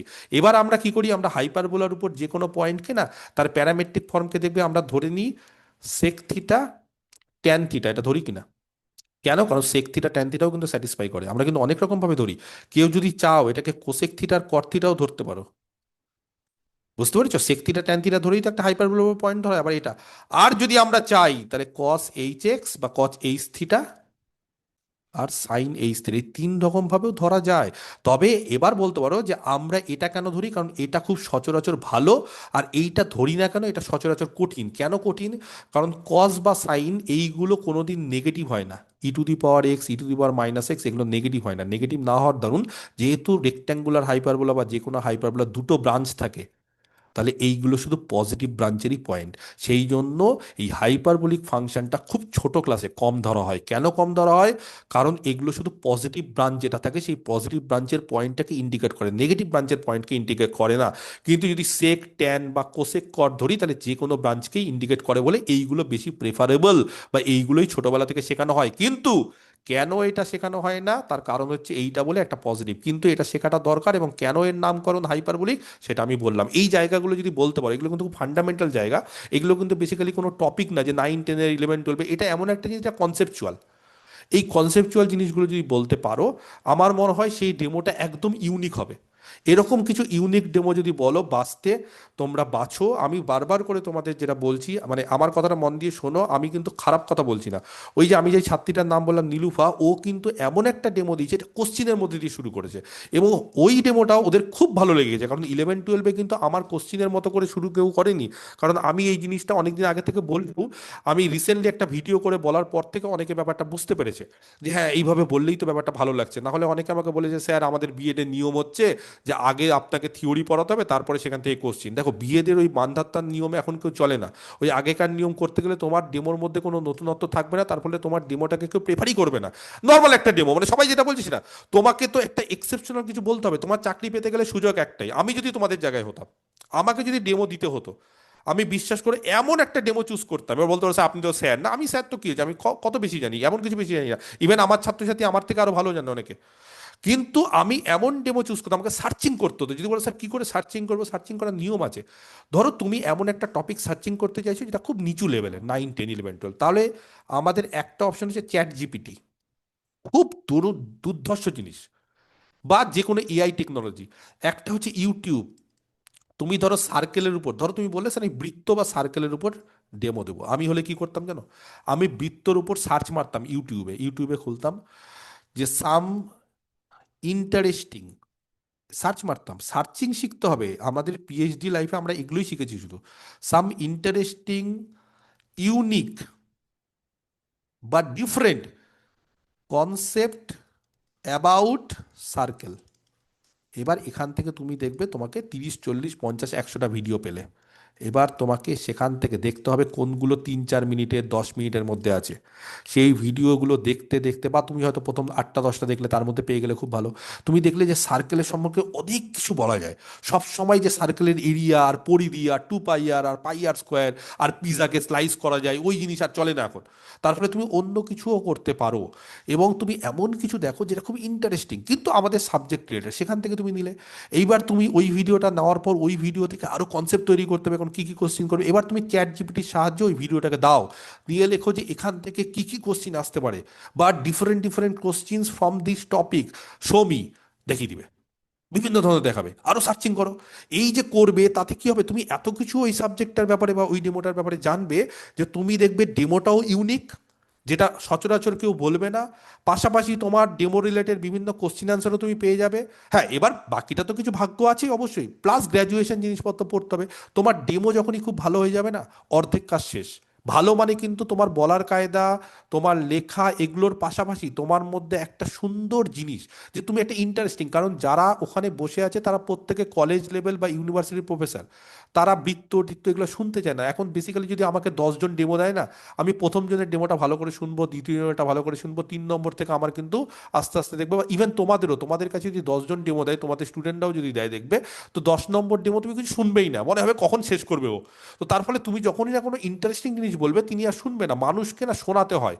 যারা দেখবে, যারা সেলসে কাজ করে, তারা এই জিনিসটা বুঝতে পারবে। যারা সেলসে কাজ করে, মানুষ কিনতে চায় না, মানুষকে কেনাতে হবে। কি করে কেনাতে হবে? তাকে চাহিদা নেই তার। শপিং মলে কেউ যদি যাও, দেখবে শপিং মলে মানুষ কিনতে যায় 100 টাকার, কিনে আনে 2000 টাকার জিনিস। শপিং মলে মানুষ কিন্তু, মানে মানুষকে শপিং মল বোকা বানিয়ে কেনায়। মানুষের দরকার 1 প্যাকেট বিস্কুট, মানুষকে 2 প্যাকেট কেনাবে। কেন? বলে দিবে 2 প্যাকেট কিনুন, তাহলে আমার অফার আছে 10 টাকা ছাড়। এবার মানুষ দেখছে কি ব্যাপার, আমি 10 টাকা পাচ্ছি, পরের মাসে তো আমার লাগবেই 1 প্যাকেট বিস্কুট, নিয়েই নি। ওই যে একটা জিনিস কিনতে এসে দুটো জিনিস নিয়ে বেরিয়ে যাওয়া, এটাই তো চালাকি, এটাই তো ওদের বিজনেস পলিসি, এবং এটাই তো হচ্ছে আমাদের ম্যানেজমেন্ট, বিজনেস ম্যানেজমেন্ট। যারা সেলসে কাজ করে তাদেরকে এটাই শেখানো হয় যে কাস্টমার তোমার কাছে নেবে না, সে চাইবে তোমার কাছে না নিতে, তোমার ফোনও ধরবে না তোমাকে। যারা ক্রেডিট কার্ডের ব্যবসা করে, যারা বিভিন্ন ধরনের লোনের ইয়ে করে, দেখবে ফোন আসে, আপনার কি লোন লাগবে, 50 জনের মধ্যে 49 জনই না বলবে, একজন টার্গেট করে রাখবে, ঠিক মানিয়ে নিবে। তো এইভাবেই তোমাদের কাজ হচ্ছে, যারা এক্সপার্ট তারা তোমার কথা শুনতে চাইবে না, তারা চাইবেই না যে তোমার জিনিস ভালো হোক, তারা বেশি নাম্বার দিতে চাইবে না। তো তোমাকে ছিনিয়ে নিয়ে আসতে হবে তাদের কাছে। কি করে? তাদের মনোযোগ বাড়াতে হবে, কি করে তাদের কনসেন্ট্রেশন তোমাকে নিয়ে আসতে হবে। তার জন্য তোমাকে টপিকটাকে কিছু ভালো দিতে হবে। আমি যে টপিকটা বললাম আজকে হাইপারবোলার উপর বা হাইপারবোলিক ফাংশনের উপর, এটা কিন্তু দেখবে কেউ দেয়নি, ওটা 11-12 কেউ দেয়নি, তাহলে এটা তো খুব সুন্দর টপিক। এই কনসেপ্টটা অনেকের নেই, কনসেপ্টটা জেনে নাও, আরো পড়ো, আমার থেকে আরো ভালো জানো, আরো অনেক কিছু বলে। সার্কেলের ক্ষেত্রে যেরকম ভাবে বলা যায়, হাইপারবোলার ক্ষেত্রে আরো অনেক জিনিস বলা যায়। সার্চ মারো চ্যাট জিপিটিতে যে হাইপারবোলিক ফাংশনের সম্পর্কে কি কি নতুনত্ব আছে, যেগুলো জানা যায়, যেগুলো জানা যায় না, সেগুলো দাঁড়ো সুন্দরভাবে 3-4 মিনিটের মধ্যে গুছিয়ে বলো একটা টপিক। এবার যদি বলো স্যার এটাই শুধু বলবো, এরকম প্রচুর টপিক আছে, এরকম প্রচুর, এরকম লাখ লাখ টপিক আছে, তোমরা তো হাজার স্টুডেন্ট, এরকম অনেক জিনিস আছে যেগুলো তোমরা বলতে পারো, কিন্তু জাস্ট শুধুমাত্র সার্চিং করতে হবে। ইউটিউবে সার্চিং করো, সেখান থেকে চ্যাট জিপিটি ইউজ করো বা এআই টেকনোলজি ইউজ করো, গুগল ইউজ করো, সেগুলো দিয়ে তোমরা কিন্তু অনেক সুন্দর সুন্দর টপিক তৈরি করতে পারো, রেদার দেন ওই স্যার বৃত্ততে এরিয়া আর সমকোণী ত্রিভুজ আর পিথাগোরাস আর স্যার দ্বিঘাত সমীকরণ আর স্যার বহুঘাত পলিনোমিয়াল না বলো, ওই দ্বিপদী বহুপদী, ওই জিনিস কি আর মানুষ খাবে? খাবেই না। 11-12 বা 9-10 এক্সপার্টটা খাবেই না ওই জিনিস। আমি বলে বলে তোমাদের বোঝাতে পারছি না যে তোমরা টপিকটাকে ইন্টারেস্টিং চুজ করো। এবার তুমি যদি না পারো বলো আমাকে, তাহলে তুমি ছেড়ে দাও, তাহলে তোমাকে আর চাকরি পেতে হবে না, পরিষ্কার কথা। কারণ এখন আমি যদি ইন্ডিভিজুয়ালি প্রত্যেকের জন্য খুঁজতে যাই, তাহলে খুব মুশকিল। তোমাকে খুঁজতে হবে, আমি তো পদ্ধতিও বলে রাখলাম। ইন্টিগ্রাল ক্যালকুলাস থেকে কি কি পড়তে হবে, সব পড়তে হবে, যা ফর্মুলা আছে কি ধরবে বলা খুব মুশকিল, ঠিক আছে? বোঝা গেছে আমার কথাটা? কি বুঝতে পারিস আমি কি বলতে চাইলাম? আমি যে টপিকটা বললাম, এই টপিকটা ইউনিক লাগলো কি লাগলো না? হ্যাঁ স্যার। হ্যাঁ স্যার। তাহলে এরকম কিছু ইউনিক টপিক বাস, আবার এটা বেছে নিও না সবাই যে স্যার আচ্ছা স্যার, হ্যাঁ। বলছি ত্রিকোণমিতি থেকে কিছু পড়ালে মানে যত হুম ফর্মুলা আছে 11-12 সবই কি ধরতে পারে? ফর্মুলা ধরতে পারে না হুম কনসেপ্ট ধরবে? ফর্মুলা ধরবে না, ওগুলো ওদেরই মনে থাকে না। আচ্ছা, ঠিক আছে স্যার। ও স্যার গ্র্যাজুয়েশনের টপিক পড়ালে হবে? হুম গ্র্যাজুয়েশনের কোনো টপিক পড়ালে হবে না, 9-10-এ? দেখো গ্র্যাজুয়েশনের টপিক না, যাতে 9-10 ছোঁয়া থাকে, মানে একটু ইজি জিনিস পড়ি, অত কনসেপ্ট, অত গ্র্যাজুয়েশনের জিনিস পড়ি। স্যার বলছি ওই নীলুফার কথা বললেন, উনি উনি কি টপিকের উপর পড়িয়েছেন একটু বলতেন? ওটা আমি নিজেই ওটা আমি ভুলে গেছি, বলতে গিয়ে ভুলে গেলাম আমি কি পড়েছি। আমি এত ফোন আসে না, আমি ভুলে যাই ও কি পড়েছে, কিন্তু কিছু একটা ভালো জিনিস পড়েছি আমি, তাহলে আরেকবার জেনে নেবো। তো ওই জন্য ওকে বলছিলাম খুঁজতে, ও কি যে বলেছে কি জানি, কিন্তু ভালো বলেছে। ও আমাকে অনেক, মানে ও ফোন যখন করেছিল ওর এক্সাইটমেন্টটা বুঝতে পারছে। ও ইন্টারভিউ দিয়ে ফোন করেছে আমাকে, স্যার আজকে এই হয়েছে। আমি কি হয়েছিল বলো, এত এক্সাইটেড কেন, চাকরি হয়ে গেল নাকি? বলছে না স্যার দারুণ হয়েছে আমার ইন্টারভিউ। কি করে হলো দারুণ শুনি? বলছে স্যার আমার ডেমোটা এত প্রশংসা করেছে স্যারেরা, মানে যারা যারা ছিল আমি চিনি সবাইকে, তো বললো স্যার অমুক স্যার তমুক স্যার এত পছন্দ করেছে। তো আমি বললাম, কি বলেছো শুনি? তো বললো স্যার আমি কোশ্চিন দিয়ে শুরু করেছি একদম প্রথমে, যে আচ্ছা ছাত্ররা বলো তো একটা কোশ্চিন দিচ্ছি, তোমরা এর অ্যান্সারটা পারবে কিনা, টপিকে ঢুকিনি। এবার যখন কোশ্চিনটা দিলাম, এবার দেখলাম ওরা হঠাৎ করে যখন আমি কোশ্চিন দিলাম না, আমার দিকে তাকালো সবাই, মানে নতুনত্ব, সবাই কি করে টপিক, আমার টপিক আজকে অমুক, ও শুরু করলোই আজকে আমি একটা তোমাদের কোশ্চিন দিয়ে শুরু করব। প্রথম কাজ, প্রথম বলার মধ্যেই আমি হলেও আমি তাকাবো যে দেখি তো কি কোশ্চিন করছে। এতক্ষণ ধরে তো 10 জন এসছে, 10 জনই শুধু টপিক দিয়ে শুরু করছে, ডেট দিয়ে শুরু করছে, ক্লাস কোন ক্লাস পড়াবো ওই দিয়ে শুরু করছে। ও হঠাৎ করে শুরু করলো যে ছাত্ররা আজকে তোমাকে একটা কোশ্চিন দেবো তোমাদেরকে, দেখি তো তোমরা পারো কিনা। এবার এই কোশ্চিনটা আমি দেখবোই, অবশ্যই দেখবো, আমার কৌতূহল হচ্ছে, আমি স্যার হিসেবেও। এবার যখন কোশ্চিনটা দিল, বুঝে গেছি কোশ্চিনটা কোন টপিকের। এবার বলো তো, এবার ছাত্রছাত্রীদেরকে বলছে বলো তো এই কোশ্চিনটা কি করে সলভ করবো বা কি জানতে হবে তার জন্য, তখন টপিকে ঢুকবো। এটাই তো স্টাইল পড়ানোর। কিউরিসিটি জাগাতে হবে, কিউরিসিটিটা জাগানোর দায়িত্ব তোমার। তুমি এক্সপার্টদেরকে তোমার দিকে টানবে, তাহলে তোমার চাকরি আছে। তুমি ফ্রেশার্স হও, তুমি ইন সার্ভিস হও, ডাজ নট ম্যাটার, তোমাকে কিছু ভালো জিনিস বলতে হবে। আর যদি বলো না স্যার আমি নর্মাল কাজ চালিয়ে যাওয়ার মতো চালিয়ে যাবো, তাহলে চালিয়ে যাও। এগুলো আমি বলছি না এগুলো খারাপ, যেগুলো তোমরা চুজ করছো, যেগুলো তোমরা বলছো সেগুলো ভালো। আমি তো অনেকের দেখলাম, আমি আজ অব্দি হয়তো 150-200 জনের ইন্টারভিউ ডেমো দেখলাম, কিন্তু এরকম টাইপের মানে ইউনিক যেটা আমার মন টানবে সেগুলো খুব কম আছে। প্রত্যেকের বলার কায়দা ভালো, অনেকের মানে খুব ভালো বচনভঙ্গি, খুব ভালো রিপ্রেজেন্টেশন, খুব ভালো চোখ মুখের কায়দা, হেসে বলছে, খুব ভালো হাতের লেখা, কিন্তু টপিকের মধ্যে ইউনিকনেস খুব কম আছে। কিন্তু এগুলো পারা যায়, ইউটিউবটা হেল্প করো, ইউটিউবে এত ভিডিও আছে, এত সুন্দর সুন্দর টপিক আছে, কি বলবো, প্রচুর করতে পারো। আমাদের বোর্ডে মোটামুটি সবাইকে টপিক চেঞ্জ স্যার হুম স্যার বলো। স্যার বলছি যে ত্রিকোণমিতি যদি আমি চুজ করি, যে ত্রিকোণমিতি তো অনেক তো ভার্স্ট সিলেবাস স্যার, তো কি স্যার বেসিক থেকে স্টার্ট করতে হবে নাকি আমি মিডিলে যে কোনো পার্ট থেকে যে আমি কোনো স্টার্ট মিডিল করতে থেকে করতে পারি? পারো, যে কোনো মিডিল থেকে করতে পারো। শোনো আচ্ছা একটা স্যার, আপনি যেমন ভাবে বললেন, ইন্টারভিউতে আমি আমি যদি হয়তো ইন্টারভিউতে একটা ধর ইন্টারভিউতে শোনো, ইন্টারভিউতে তুমি রিটেন পাস করে এসছো, তোমার মধ্যে কনসেপ্ট আছে, ওরাও জানে। তোমাকে কি করতে হবে, তোমাকে 5-7 মিনিটের মধ্যে দেখাতে হবে যে আমি পড়াতে পারি, প্লাস আমার মধ্যে কনসেপ্ট আছে। তার ফলে তুমি যে একদম বেসিক থেকে শুরু করবে সেটা না, তুমি একটু অ্যাডভান্স স্যার লেভেল থেকে শুরু আরেকটা করতে স্যার, পারো। আপনি যেভাবে বললেন যে কোশ্চেন দিয়ে শুরু করতে হবে, ধরুন একটা ত্রিকোণমিতি একটা question sir, sine theta plus sine phi equals to 2, 10, তাহলে find the value of theta plus phi, এরকম ওটা কোনো ওটা কোশ্চেন ওর দিয়ে ওর ওর বলতে। ওর- ওর মধ্যে কিছু নেই। বেসিক্যালি ওটা একটা ক্যালকুলেটর। ওটা তো তাহলে তো আমি তো কোয়েশ্চেন দিয়ে শুরু করতে পারি, বলো তো ইন্টিগ্রেশন এটা e⁻ -x, এটা বলতে পারি, বা e⁻x² 0 to ∞, এটা দিয়ে, এটা কোনো টপিক হলো নাকি? এটা কিছু না। ওরকম কোশ্চেনের কথা বলছি না আমি।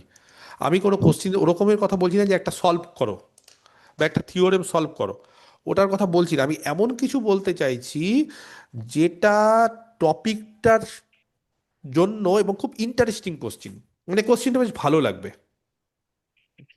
কথাটা বুঝতে বা পেরেছো? স্যার পলিনোমিয়ালের জন্য যদি ধরি, পলিনোমিয়ালের তো একটা এক্সাম্পল দিয়ে দিলাম, তখন আমি এটা বলতে পারি যে sir it is a polynomial, যে যদি ইয়েস বা নো হয় তখন তারপর আমি জেনারেলাইজ হ্যাঁ হ্যাঁ ভাবে হ্যাঁ হ্যাঁ ডিসকাস হ্যাঁ, বলতে পারো বলতে পারো বলতে পারো বলতে পারো।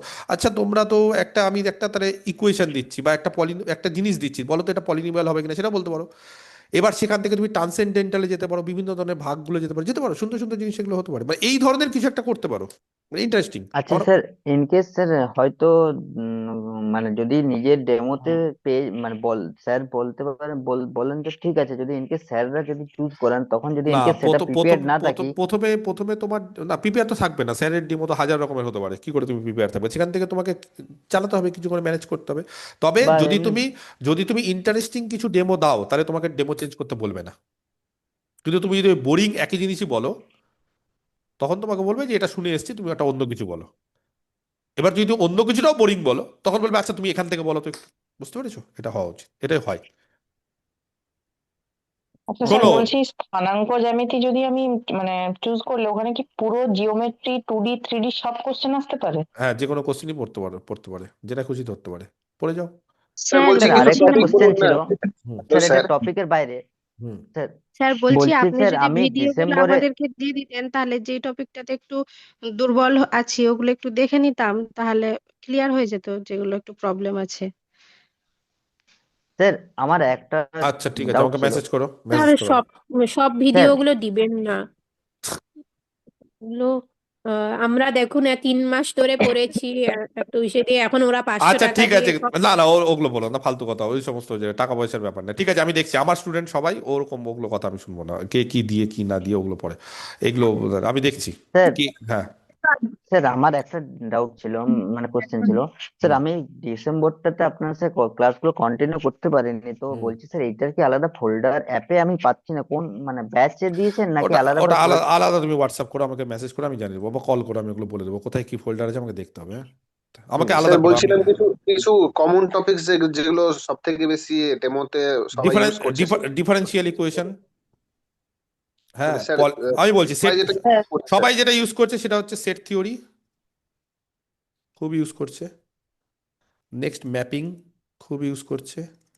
নেক্সট হচ্ছে ইকুয়েশন বা পলিনোমিয়াল খুব ইউজ করছে। ঠিক আছে, নেক্সট হচ্ছে কিছু ডিফারেন্সিয়াল ইকুয়েশন ভালো ইউজ করছে, ডিই ওডিই এগুলো ইউজ করছে খুব। ম্যাট্রিক্স খুব ইউজ করছে, লিনিয়ার এগুলো খুব আমাদের বোর্ডে তো মানে প্লাস, ম্যাপিং আর ম্যাট্রিক সবাই পড়িয়েছে। হ্যাঁ ওটা প্লাস জিওমেট্রি খুব ইউজ করছে, এগুলো খুব ইউজ করছে। জিওমেট্রি মানে ওই যে ওনারা জ্যামিতি। মানে রেগে আরো মানে সব টপিক চেঞ্জ করে দিচ্ছেন, আর মানে যা তা কোশ্চেন জিজ্ঞেস করছেন, জানি মানে তো, রেগে যাবে তো, রেগে যাবে, আমি হলেও ম্যাপিং রেগে আর যেতাম। ম্যাপিং আর ম্যাট্রিক্স পড়াচ্ছেন, যারাই পড়াচ্ছে তাদেরকে মোটামুটি এদিক ওদিক থেকে কোশ্চেন ধরছে। করবি করবি লিনিয়ার ইকুয়েশন থেকে করা যেতে পারে। মেট্রিক স্পেস থেকে কিরকম প্রশ্ন আসতে পারে ইন্টারভিউ যদি কাউকে জিজ্ঞেস করে ফেলে? ধরো লিনিয়ার ইকুয়েশন থেকে হবে না ইন্টারনেট ধরো ধরো আমি করা একটা যাবে? কথা বলছি, ধরো তুমি ম্যাপিং পড়াচ্ছ, ঠিক আছে, তুমি ম্যাপিং পড়াচ্ছ। আচ্ছা বাচ্চারা, আমি একটা শুরু করছি ম্যাপিং, আমি ম্যাপিং থেকে বলছি। আচ্ছা বাচ্চারা, তোমরা আয়নার সামনে ছবি দেখো, তোমরা আয়নার সামনে দাঁড়াও, দেখো তো তোমাদের মিরর ইমেজ দেখা যায়। জানো এই মিরর ইমেজটা কি? মিরর ইমেজটা হচ্ছে এক ধরনের ম্যাপিং। বিশ্বাস হচ্ছে না তো? দেখো তাহলে, ধরো তুমি এই পজিশনে আছো, তুমি এখানে আছো, তোমার ছবি তুমি এই জায়গাতে দেখতে পাচ্ছ। কোন জায়গাতে দেখতে পাচ্ছ? ধরো এটা তোমার আয়না, ধরো এইটা তোমার আয়না, আমি দুটো অ্যাক্সিস নিলাম, একটা এক্স অ্যাক্সিস একটা ওয়াই অ্যাক্সিস, ধরে নিচ্ছি যে এক্স অ্যাক্সিসটা তোমার আয়না, এই এক্স অ্যাক্সিসে মিরর আছে। তাহলে তুমি ধরো কোনো একটা জায়গায় দাঁড়িয়ে আছো এক্স কমা ওয়াই, এবার তোমার প্রতিচ্ছবি বা তোমার মিরর ইমেজ কোথায় পড়বে জানো? X comma minus y. আরো স্লোলি বোঝাবে এগুলো। তাহলে বলো তো, এই যে এক্স কমা ওয়াইকে পরিবর্তন করে এক্স কমা মাইনাস ওয়াইতে নিয়ে আসছো তো, তুমি তোমার পজিশনটা পরিবর্তন হয়ে আয়নার মাধ্যমে এখানে আসছে, তো এই যে পরিবর্তন, এই পরিবর্তনটাই ম্যাপিং। তাহলে আমি এরকম একটা ম্যাপিং তৈরি করব F of x Y.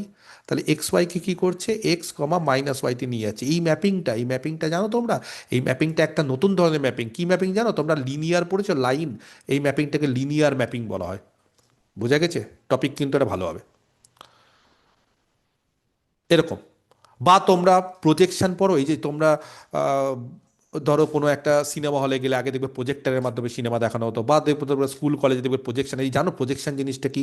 Projection হচ্ছে যদি এক্স কমা ওয়াই একটা পয়েন্ট হয়, এখানে যদি কোনো আলো দেওয়া হয় একদম মাথার উপর, তাহলে জানো ওই এক্স কমা ওয়াই এর ছায়াটা কোথায় পড়বে? এক্স কমা জিরোতে। এটাই হচ্ছে প্রজেকশন। প্রজেকশন কি? তাহলে কোনো একটা ফাংশন দিলাম, এক্স কমা ওয়াই, তার ছায়াটা এক্স কমা জিরোতে পড়লো। মানে এই জিনিসটা যেটা এখানে হচ্ছে সেটা তোমাকে একটা দেওয়ালের মাধ্যমে বা প্রজেক্টারের মাধ্যমে এই সাদা দেওয়ালে ফেলা হলো, তার প্রতিচ্ছবিটাই ফেলা হলো। এই যে আমরা সিনেমা দেখি প্রজেক্টারের মাধ্যমে, এখন যদিও হয় না সেগুলো, কিন্তু সিনেমা হলে প্রজেক্টার বা বিভিন্ন ক্লাসরুমে প্রজেক্টার বা বিভিন্ন গ্রামে দেখবে সিনেমাতে প্রজেক্টার দেখবে। সেটা কি, কোন পদ্ধতিতে? এর জন্য ম্যাথমেটিক্স লাগে। প্রজেক্টার হচ্ছে প্রজেকশন, একটা ফাংশন আছে সেটার মাধ্যমে। সেটা কি করে, এই এক্স কমা ওয়াই তার প্রতিচ্ছবিটা এক্স কমা জিরোতে, মানে এই পয়েন্টটাকে এখানে ফেলা হয়, তার ছবিটাকে। এই পয়েন্টটাকে কি করে ফেলা হয়? পরিবর্তন করে। এটাকে পরিবর্তন করার জন্য কি দরকার? একটা ফাংশন দরকার। এগুলো বলো না, এগুলো তো 9, 10, 11, 12 না, এগুলো যে কোনো জায়গার টপিক। এগুলো তো ভালো ইন্টারেস্টিং টপিক। এই টপিকগুলোকে বাঁচতে পারো তো? এগুলো তো আমি কেউ যদি বলে আটকে দেবো যে না এটা 9, 10-এর না, আরো মানে খুশি হবে যে বাহ একটা সুন্দর জিনিস বলো, প্রজেকশন নিয়ে বললো, এটা তো কেউ বলে না। প্রজেকশন মানে যেটা প্রজেক্টারে ইউজ করি সেই থিওরিটাই ম্যাথমেটিক্যাল থিওরি ওটা। সেটা কি করে, এক্স কমা ওয়াইকে ইমেজটাকে এক্স কমা জিরোতে এনে দেয়। সূর্য যদি এখানে ওঠে দুপুর 12টার সময়, দেখবে আমরা নিজেই নিজের ছায়াটা একদম পায়ের কাছে দেখতে পারি। মাথার উপরে যখন এই আলো পড়বে তখন এইটা আমাদের যে ছবিটা, সেই ছবিটা আমরা একদম পায়ের কাছে করি। এটাই তো প্রজেকশন। এক্স কমা ওয়াই, সেই ওয়াইটা জিরো হয়ে যায়, লম্বটা জিরো হয়ে যায়। এমনি যদি আমাদের সূর্য চারপাশে থাকে তখন আস্তে আস্তে দেখবে ছায়াটা বড় কম হয়, কিন্তু যখন একদম সূর্য মাথার উপর বা আলো যখন মাথার উপর থাকে তখন তার ছায়াটা পায়েতে পড়ে, তার মানে ছায়া থাকে না, তার মানে ওয়াইটা বিলম্ব হয়ে যায়, দূর হয়ে যায়, তখন শুধু এক্সটা থাকে, ওয়াইটা জিরো হয়ে যায়। এইটা থাকে না ছায়ার। এগুলোই তো প্রজেকশন। এভাবেই তো জিনিসটা ইন্টারেস্টিং। এগুলো ইউটিউবে দেখো কত ভিডিও আছে, সুন্দর সুন্দর করে বাংলাতে, হিন্দিতে, ইংলিশে বলা আছে। সেগুলো নিয়ে একটা টপিক চুজ করে নাও না। এবার আমি যদি বলো স্যার আমার এরকম, আমি এরকম প্রচুর টপিক বলতে পারি, কিন্তু আমি এত তো সম্ভব না, এত এত টপিক তো বলা সম্ভব না তোমাদের পক্ষে। তো এই জিনিসগুলো যদি আমি জানি তো তোমরা এখনো জানবে না, তোমরাও জানতে হবে, সার্চ মারতে হবে, সার্চিং করতে হবে। স্যার একটা বুঝতে। কোশ্চেন করবো? বলো। আচ্ছা, বলছি এই যে এইখানে যে সবুজ রঙের যে ছবিটা আঁকলেন, হুম ওটার বললেন যে এরিয়ার ভ্যালুটা এক্স, হুম এটা হুম কি করে হচ্ছে যদি একটু বুঝিয়ে বলেন? বাবা, আমি এটাকে বুঝতে পারলাম না। এটাকে এটা বলা হয়, মানে এইভাবে এটা, এর হচ্ছে একটা রিফ্লেকশন দেখতে হয় এই পয়েন্টটা, এর রিফ্লেকশন। এই রিফ্লেকশনটাকে জড়ো করব আর এটার সাথে এটা করবো, মানে এই সঙ্গে সবুজের মধ্যে এটাও থাকবে, এই ত্রিভুজটা। ত্রিভুজটা, আচ্ছা হ্যাঁ এটা তো আইসোসেলেস ট্রায়াঙ্গেল হবে। হ্যাঁ হ্যাঁ হ্যাঁ, এর এরিয়াটা হয়ে যাবে এক্স। এটা থেকেই সাইন এইচ বা কস এইচ হচ্ছে ফাংশনটা, এইচ কিন্তু কিছু না, মানে অ্যাঙ্গেলটা কিন্তু এখানে অ্যাঙ্গেল না, এখানে এরিয়া থাকে, এক্স হ্যাঁ মানে হ্যাঁ হ্যাঁ, হুম হুম, ঠিক ওটা আছে, এক্স। এটাকে এরিয়াটা ক্যালকুলেশন করে দেখবো, দেখি এক্স হ্যাঁ আছে কিনা। হ্যাঁ হ্যাঁ, ঠিক আছে। স্যার বলছি লেকচার 13-এর ভিডিওটা একটু দিয়ে দেবেন, 13 আর 14 দিয়ে আগের দেবো, যাও। লেকচারটা। ঠিক আছে ঠিক আছে, তাহলে আজকে এই অবধি থাক। নেক্সট দিন থেকে তাহলে আমি যেটা বললাম স্যার সেটাই একটা হবে। ডাউট আছে স্যার, আ- লাস্ট একটা ডাউট আছে বলো, লাস্ট ডাউট বলো। স্যার। বলছিলাম যে মানে আমি তো বই ফলো করছি মেনলি, ইয়েস, গ্রাজুয়েশনের যে বইগুলো খুবই আছে। ভালো, খুবই ভালো। স্যার বলছিলাম যে মানে ফর এক্সাম্পল একটা বই আছে, সেখানটায় 90% টপিক গ্রাজুয়েশনের সাথে আপনার করা আছে, হুম সিলেবাস থেকে আছে। হুম। 70-80% টপিক আপনার এসএলএসটি তে আছে। তো আমি কি করব, 70-80% এসএলএসটি কে ফলো করবো, না 90% গ্রাজুয়েশনকে ফলো করবো, না 100% বইটাকে ফলো করবো? যদি সময় পাও তাহলে 100% বইকে ফলো করো। Thank you sir. হুম, মানে স্যার যত যত বেশি পড়বে আর তত একটা স্যার আমার একটা আরেকটা প্রশ্ন ছিল। Question sir. বলো। স্যার বলছি যে ধরুন আমাকে জিজ্ঞেস করলো যে তোমার কোনটা ভালো লাগে। তো আমার ধরুন অ্যাবস্ট্রাক্ট অ্যালজেব্রার সেট, তারপরে গ্রুপের আগে অবধি স্যার রিলেশন ম্যাপিং এইগুলো অবধি ঠিক আছে, গ্রুপটা পড়েছিলাম হালকা হালকা, রিং ফিল্ডটা স্যার একবারে পড়িনি। তো আমি যদি গোটা অ্যাবস্ট্রাক্ট বলি তাহলে ওখান থেকে কোশ্চেন করতে হয়, তো স্পেসিফিক কিছু কি একটু প্রথমেই বলতে প্রথমেই পারবে? তোমাকে তোমাকে প্রথমেই রিং থেকে কোশ্চেন গুলো, ক্যারেক্টারিস্টিক অফ হ্যাঁ রিং স্যার, জানো, তখন কি করবে? সেটাই স্যার, তাহলে কি স্পেসিফিক চ্যাপ্টার বলা যাবে? ওরকম তো স্পেসিফিক চ্যাপ্টার বলা যায় না, মানে বলা যায় না কেন, বলা যায় কিন্তু একটা খারাপ দেখায়। তোমাকে একটা পোর্শন বলতে হয় যে sir abstract algebra group theory থেকে, বা রিং থিওরিটা বাদ দিয়ে বলো স্যার গ্রুপ থিওরি থেকে ধরুন। এবার গ্রুপ থেকে রিং এ যাবেই, মানে যদি চায়, মানে তুমি আটকাতে পারবে না। আচ্ছা তুমি যদি বলো স্যার আমি গ্রুপ জানি রিং জানি না, তাহলে একটা হাস্যকর হয়ে যায় ব্যাপারটা। মানে ওরাও বোঝে যে গ্রুপ থেকে অনেকে রিং পড়ে না, কিন্তু ওরা ওখানে টার্গেট করবেই তোমাকে, তোমাকে নিয়ে যাবে রিং এ। স্যার এবার যদি বলছিলাম আমি মাস্টার্স করিনি, তো আমাকে কি কোশ্চিন মাস্টার্স বা আপার লেভেল পারে? না না না না না করলে ধরে না তোমাকে ওই স্যার লেভেল থেকে, গ্র্যাজুয়েশন থেকে অনেক কোশ্চিন আছে যেটা তুমি পারবে না। স্যার আমি জিজ্ঞেস করছিলাম স্যার, আমার একটা প্রশ্ন ছিল, মেট্রিক স্পেস থেকে ইন্টারভিউর জন্য বেসিক প্রশ্ন কি হতে পারে? ওটা ভালো মেট্রিক করে পড়া মেট্রিক হয়েছে? স্পেস থেকে, হুম। মেট্রিক স্পেস থেকে আশা করি করবে না। যদি করে তাহলে বলতে পারি ডিসক্রিট ম্যাট্রিক কাকে বলে। 2 নম্বর হচ্ছে যে অনেক কিছু আছে, কমপ্লিট মেট্রিক স্পেস কাকে বলে, যে কোনো কচি সিকোয়েন্স কি মেট্রিক স্পেসে কনভার্জেন্ট হয়। 2 নম্বর, একটা স্পেসে ক ধরনের মেট্রিক থাকতে পারে, শুধু কি একটাই মেট্রিক থাকবে না অনেক কিছু, বা কোনো একটা মেট্রিক দিয়ে কোনো একটা ফাংশন দিয়ে বলো এটা কি একটা মেট্রিক হবে কি হবে না। তারপরে নেক্সট হতে পারে যে আহ, বলতে পারে যে মেট্রিকের ক্ষেত্রে উম, ধরো কি বলতে পারে আর কোনো প্রপার্টি নিয়েও বলতে পারে যে ম্যাট্রিকের কটা কটা প্রপার্টি আছে, যেটা আছে D of x Y greater than equal to zero, বা D of x Y equal to zero হলে এক্স এক্স আর ওয়াই সমান, এই ধরনের বিভিন্ন দিতে পারে। তারপরে আরো অনেক ফান্ডামেন্টাল কোশ্চিন আছে যে ম্যাট্রিকের ক্ষেত্রে প্রথম যে কন্ডিশনটা d of x Y greater than zero, সেটাকে উঠিয়ে দেওয়া যায়, এগুলো অনেক ধরনের কোশ্চিন থাকে, মানে এটাকে উঠিয়ে দেওয়া যায়, ওটা অনেক সময় বলে না অনেক বইতে বিদেশি রাইটারে কি করে, মানে এগুলো একটু কলেজ লেভেলের কোশ্চিন হয়ে গেল। তো আমার মনে হয় না যে অত কঠিনে তোমাদের যাবে মেট্রিক ফেট্রিক, যেহেতু সিলেবাসে নেই। মেট্রিক স্পেস থেকে নর্মালি এই না যেগুলো স্যার, বললাম মানে ওই সেগুলো স্থানাঙ্ক জ্যামিতিতে যে ডিস্টেন্সের যে কনসেপ্টটা রয়েছে ওটা থেকে যদি ওই দিকটা রিলেট করে, সেই জন্যই ওটা ভাবছিলাম। করবে না, অত করবে না, অত যাবে না, তাহলে একটু বেসিক জিনিস পড়ে যাও। আর বলো। স্যার লিনিয়ার অ্যালজেব্রার উপর কিরকম কোয়েশ্চেন করতে পারে? লিনিয়ার অ্যালজেব্রার উপর যে কোনো জায়গা থেকে কোশ্চেন করতে পারে। লিনিয়ার ট্রান্সফরমেশন আছে, ভেক্টর স্পেস আছে, আইগেন ভ্যালু আইগেন ভেক্টর আছে, ইনার প্রোডাক্ট স্পেস আছে, অনেক কিছু করতে পারে। আচ্ছা, মানে গ্রাম স্মিথ অর্থোগোনালাইজেশন এগুলো সব। পদ্ধতি জিজ্ঞেস করবে, হয়তো বলতে পারে যে দুটো ভেক্টর আলফা আর বিটা তারা অর্থোগোনাল কখন হবে, তখন বলবে যে আলফা আর বিটার ইনার প্রোডাক্ট যদি জিরো হয়ে যায় তাহলে অর্থোগোনাল।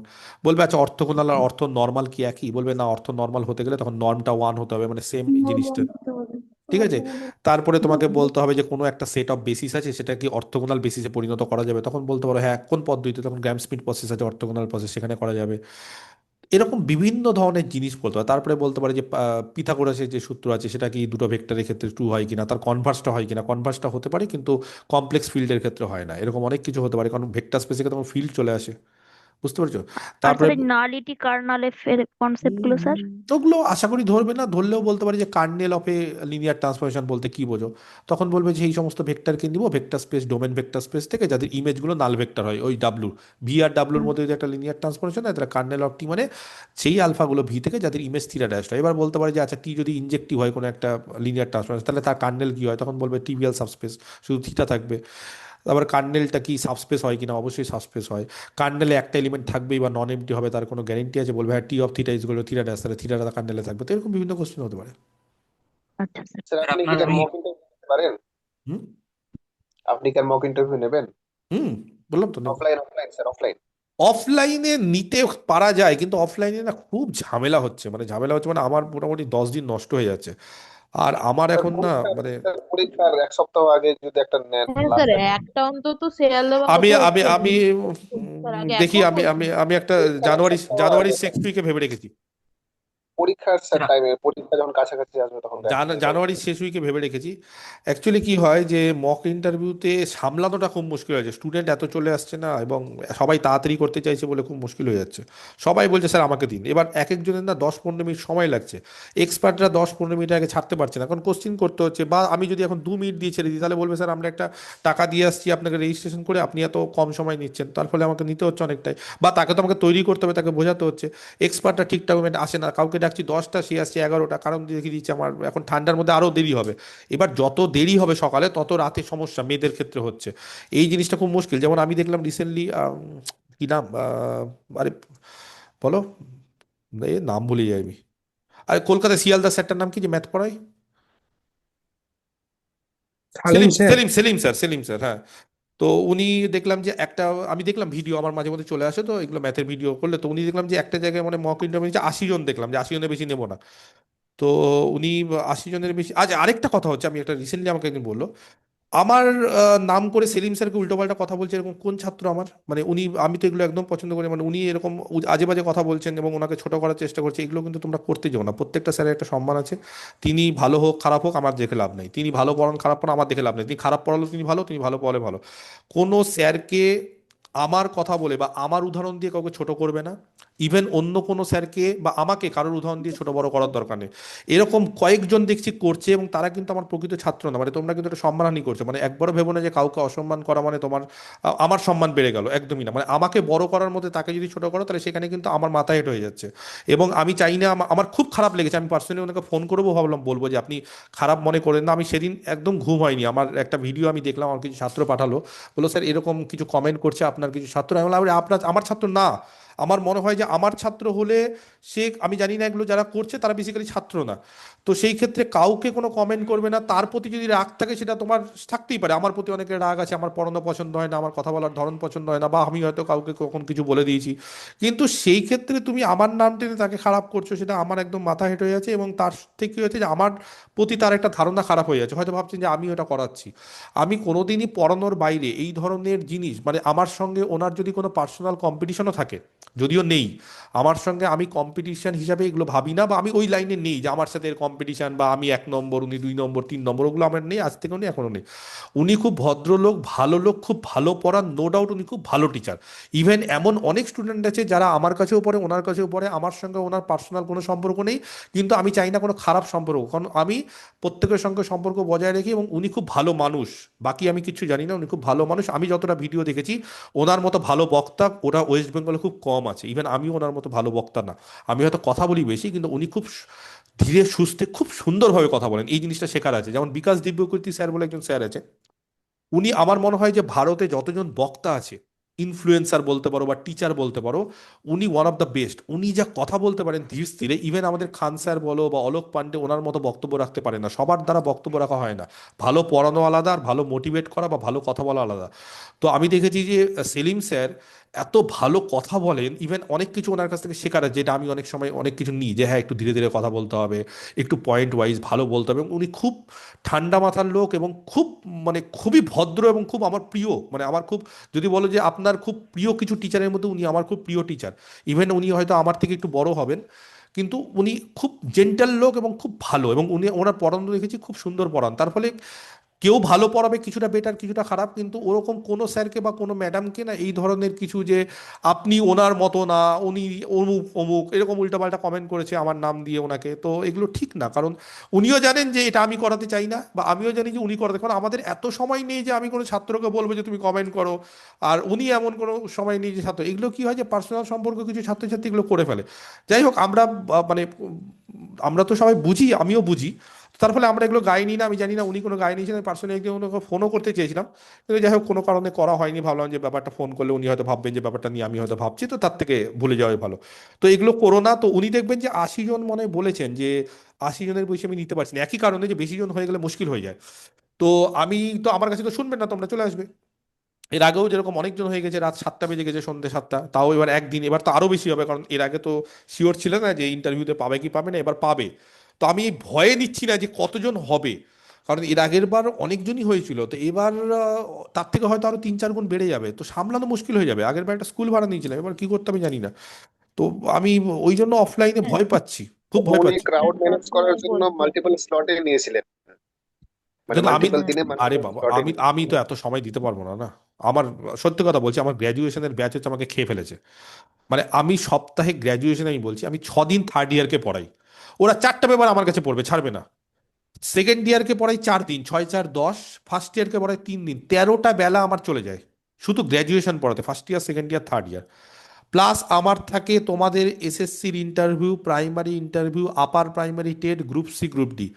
এবার এরপর আমার ফ্যামিলি, আমার লাইফ, আমার তো কিছু আছে, মানে আমি রেগুলার, আমি ধরুন এটা 4 নম্বর ব্যাচ চলছে আজকে, তো আমি এর থেকে বেশি আর ম্যানেজ করতে পারবো না। 4 দুগুণে 8 ঘন্টা বকার পর আমার শরীরে আর কিছু থাকে না, মানে রাতের বেলা বিছানায় পড়ে ঘুমিয়ে যাই, 3-4 ঘন্টা ঘুমাই। তো এর থেকে বেশি আমি করতে পারি না। এবার কি বলতো, এই হেডেকগুলো না ইন্টারভিউতে খুব হেডেক, প্রচন্ড হেডেক। যদি আমার টিম আছে, আমার ছাত্রছাত্রী আমি লাগিয়ে দিই, 15-20টা ছাত্রছাত্রী থাকে, কিন্তু তাও আমাকে ম্যানেজ না করতে পারলে ওরা ভুলভাল করে, এবং এই সমস্ত জিনিসপত্রগুলো খুব চাপ হয়ে যায়। আর সব থেকে বড় ম্যানেজমেন্ট হচ্ছে স্যারদেরকে, এক্সপার্টদেরকে। ওই ম্যানেজমেন্ট আমার ছাত্রছাত্রী করতে পারে না। এই এক্সপার্টদের ম্যানেজ করা মানে প্রত্যেকের বাড়ি যাওয়া, বলুন, ফোনে ফোনে এক্সপার্টদের বলা যায় না, অনেক বড় বড় এক্সপার্ট থাকে, তারা ফোন ধরে না, ফোন ইয়ে করে না, তো তাদেরকে বলা, তাদেরকে রাজি করানো, তাদেরকে খাওয়ানো, তাদেরকে সব কিছু গিফট দেওয়া, অমুক তমুক করে টোরে এত হেডেক, মানে মাথা দপদপ দপদপ করে। এবং সেই জিনিস তারপরে ছাত্রছাত্রী অসন্তুষ্ট হয়ে যায়, স্যার আমারটা আগে হলো না, আমারটা পরে হলো না, বা অনেকে আছে রেজিস্ট্রেশন করে না দিয়ে চলে যাচ্ছে। আমার নিজেরই খারাপ লাগছে যে ওর কাছ থেকে আমি টাকা নিয়েছি অথচ না দিয়ে চলে যাচ্ছ, এরকম। স্যার আমি দেরি হচ্ছে, আমার অমুক থেকে এসেছি, আমার ট্রেন আছে, বাস আছে। এবার একজনকে ঢুকিয়ে দিয়েছি, তার 15 মিনিট আছে, এবার ও বলছে স্যার আমার আধ ঘন্টা পর বাস আছে, কি করে আমি তাকে 15 মিনিট আগে বের করবো? তো এগুলো খুব মুশকিল হয়ে যায়। সেই জন্য আমি দেখি, আমি একটা জানুয়ারি মাসের লাস্ট উইক একটা বলে রেখেছি, যে স্কুলে নিয়েছিলাম মালদাতে, আমি দেখছি মালদাতে, শিয়ালদাতেও খুব চাপ। শিয়ালদাতে নয়, ওনাকে বলো, উনি নিলেও ব্যাপারটা একই, মানে যা একজনের কাছ থেকে নিলেই হলো ম্যাথামেটিক্সে। উনিও খুব ভালো মানুষ, এবং খুব ভালো ভালো টিচাররা ওনার কাছে আছে, তো নিতে পারো। মানে মোট কথা একটা জায়গায় দাও তোমরা সব মিলিয়ে। আর আমি দেখি শিয়ালদাতে, আমি ওনার সঙ্গে কথা বলে দেখি, একবার ভেবেওছিলাম যে কম্বাইন করে যদি দুজনে মিলে করা যায়, কারণ উনি শিয়ালদাতে, ওনার চেনাশোনাটা প্রচুর, উনি ওখানকার। তুমি একটা জিনিস পড়লে এখন তো ডিএলএড পড়তে লিখে যাবে।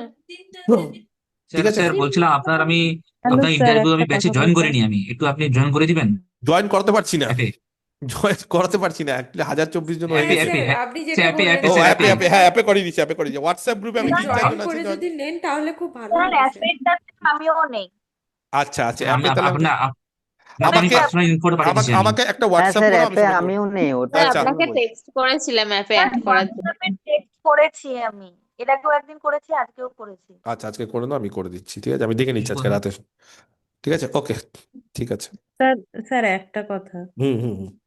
স্যার বলছি এটা আপনি আগেই বললেন, আমি ঠিক করে শুনে উঠতে পারিনি। বলছি ওই ভেরিফিকেশনে আনুমানিক যদি একটু টাইমটা বলেন, আমাকে না মেডিকেল পারপোজে একটু যেতে হবে এক জায়গায়, আমি না ধরো ডেট। মোটামুটি তুমি ধরে রাখো ফেব্রুয়ারি থেকে স্টার্ট হতে পারে। জানুয়ারি লাস্টে হওয়ার কোনো সম্ভাবনা নেই? ওই লাস্ট মানে তো 7-8 দিন, তাহলে ফেব্রুয়ারি ওরকম টাইমেই হবে, কারণ যে রেজাল্ট বেরোবে 11-12 তারপরে হবে। আচ্ছা স্যার, ঠিক ঠিক আছে, আছে। হুম, এদেরই হবে। কারণ এখনো তো নতুন আরো ইন্টারভিউ নেবে, ওই যে আবার হাইকোর্ট আর লিস্ট স্যার দিল, ইন্টারভিউটা কি তাহলে ফেব্রুয়ারি এন্ড? হ্যাঁ ভেরিফিকেশন স্যার, হতে ভোটের যতটা পর সময় লাগে। হবে। না না, অত ভোটের পরে, সাথে অত পরে হবে না, ভোট কবে, এসআইআর কবে শেষ হবে? জানি না স্যার। ভোটের আগে হয়ে গেলে ভালো, তাহলে তো ভোটের ফেব্রুয়ারির মোটামুটি 16-17 না না, ভোটের মধ্যেই হবে, হয় ইন্টারভিউ ভোটের মধ্যে হয়। রেজাল্ট পাবলিশ করা যায় না, কিন্তু হয়, যেটা নোটিফিকেশন একবার বেরিয়ে গেছে সেটা হতে পারে, কোনো অসুবিধা নেই।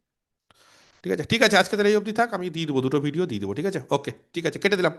আর যদি করার কোশ্চেন থেকে আমাকে হোয়াটসঅ্যাপ করো বা ফোন করো, ঠিক আছে, ওকে।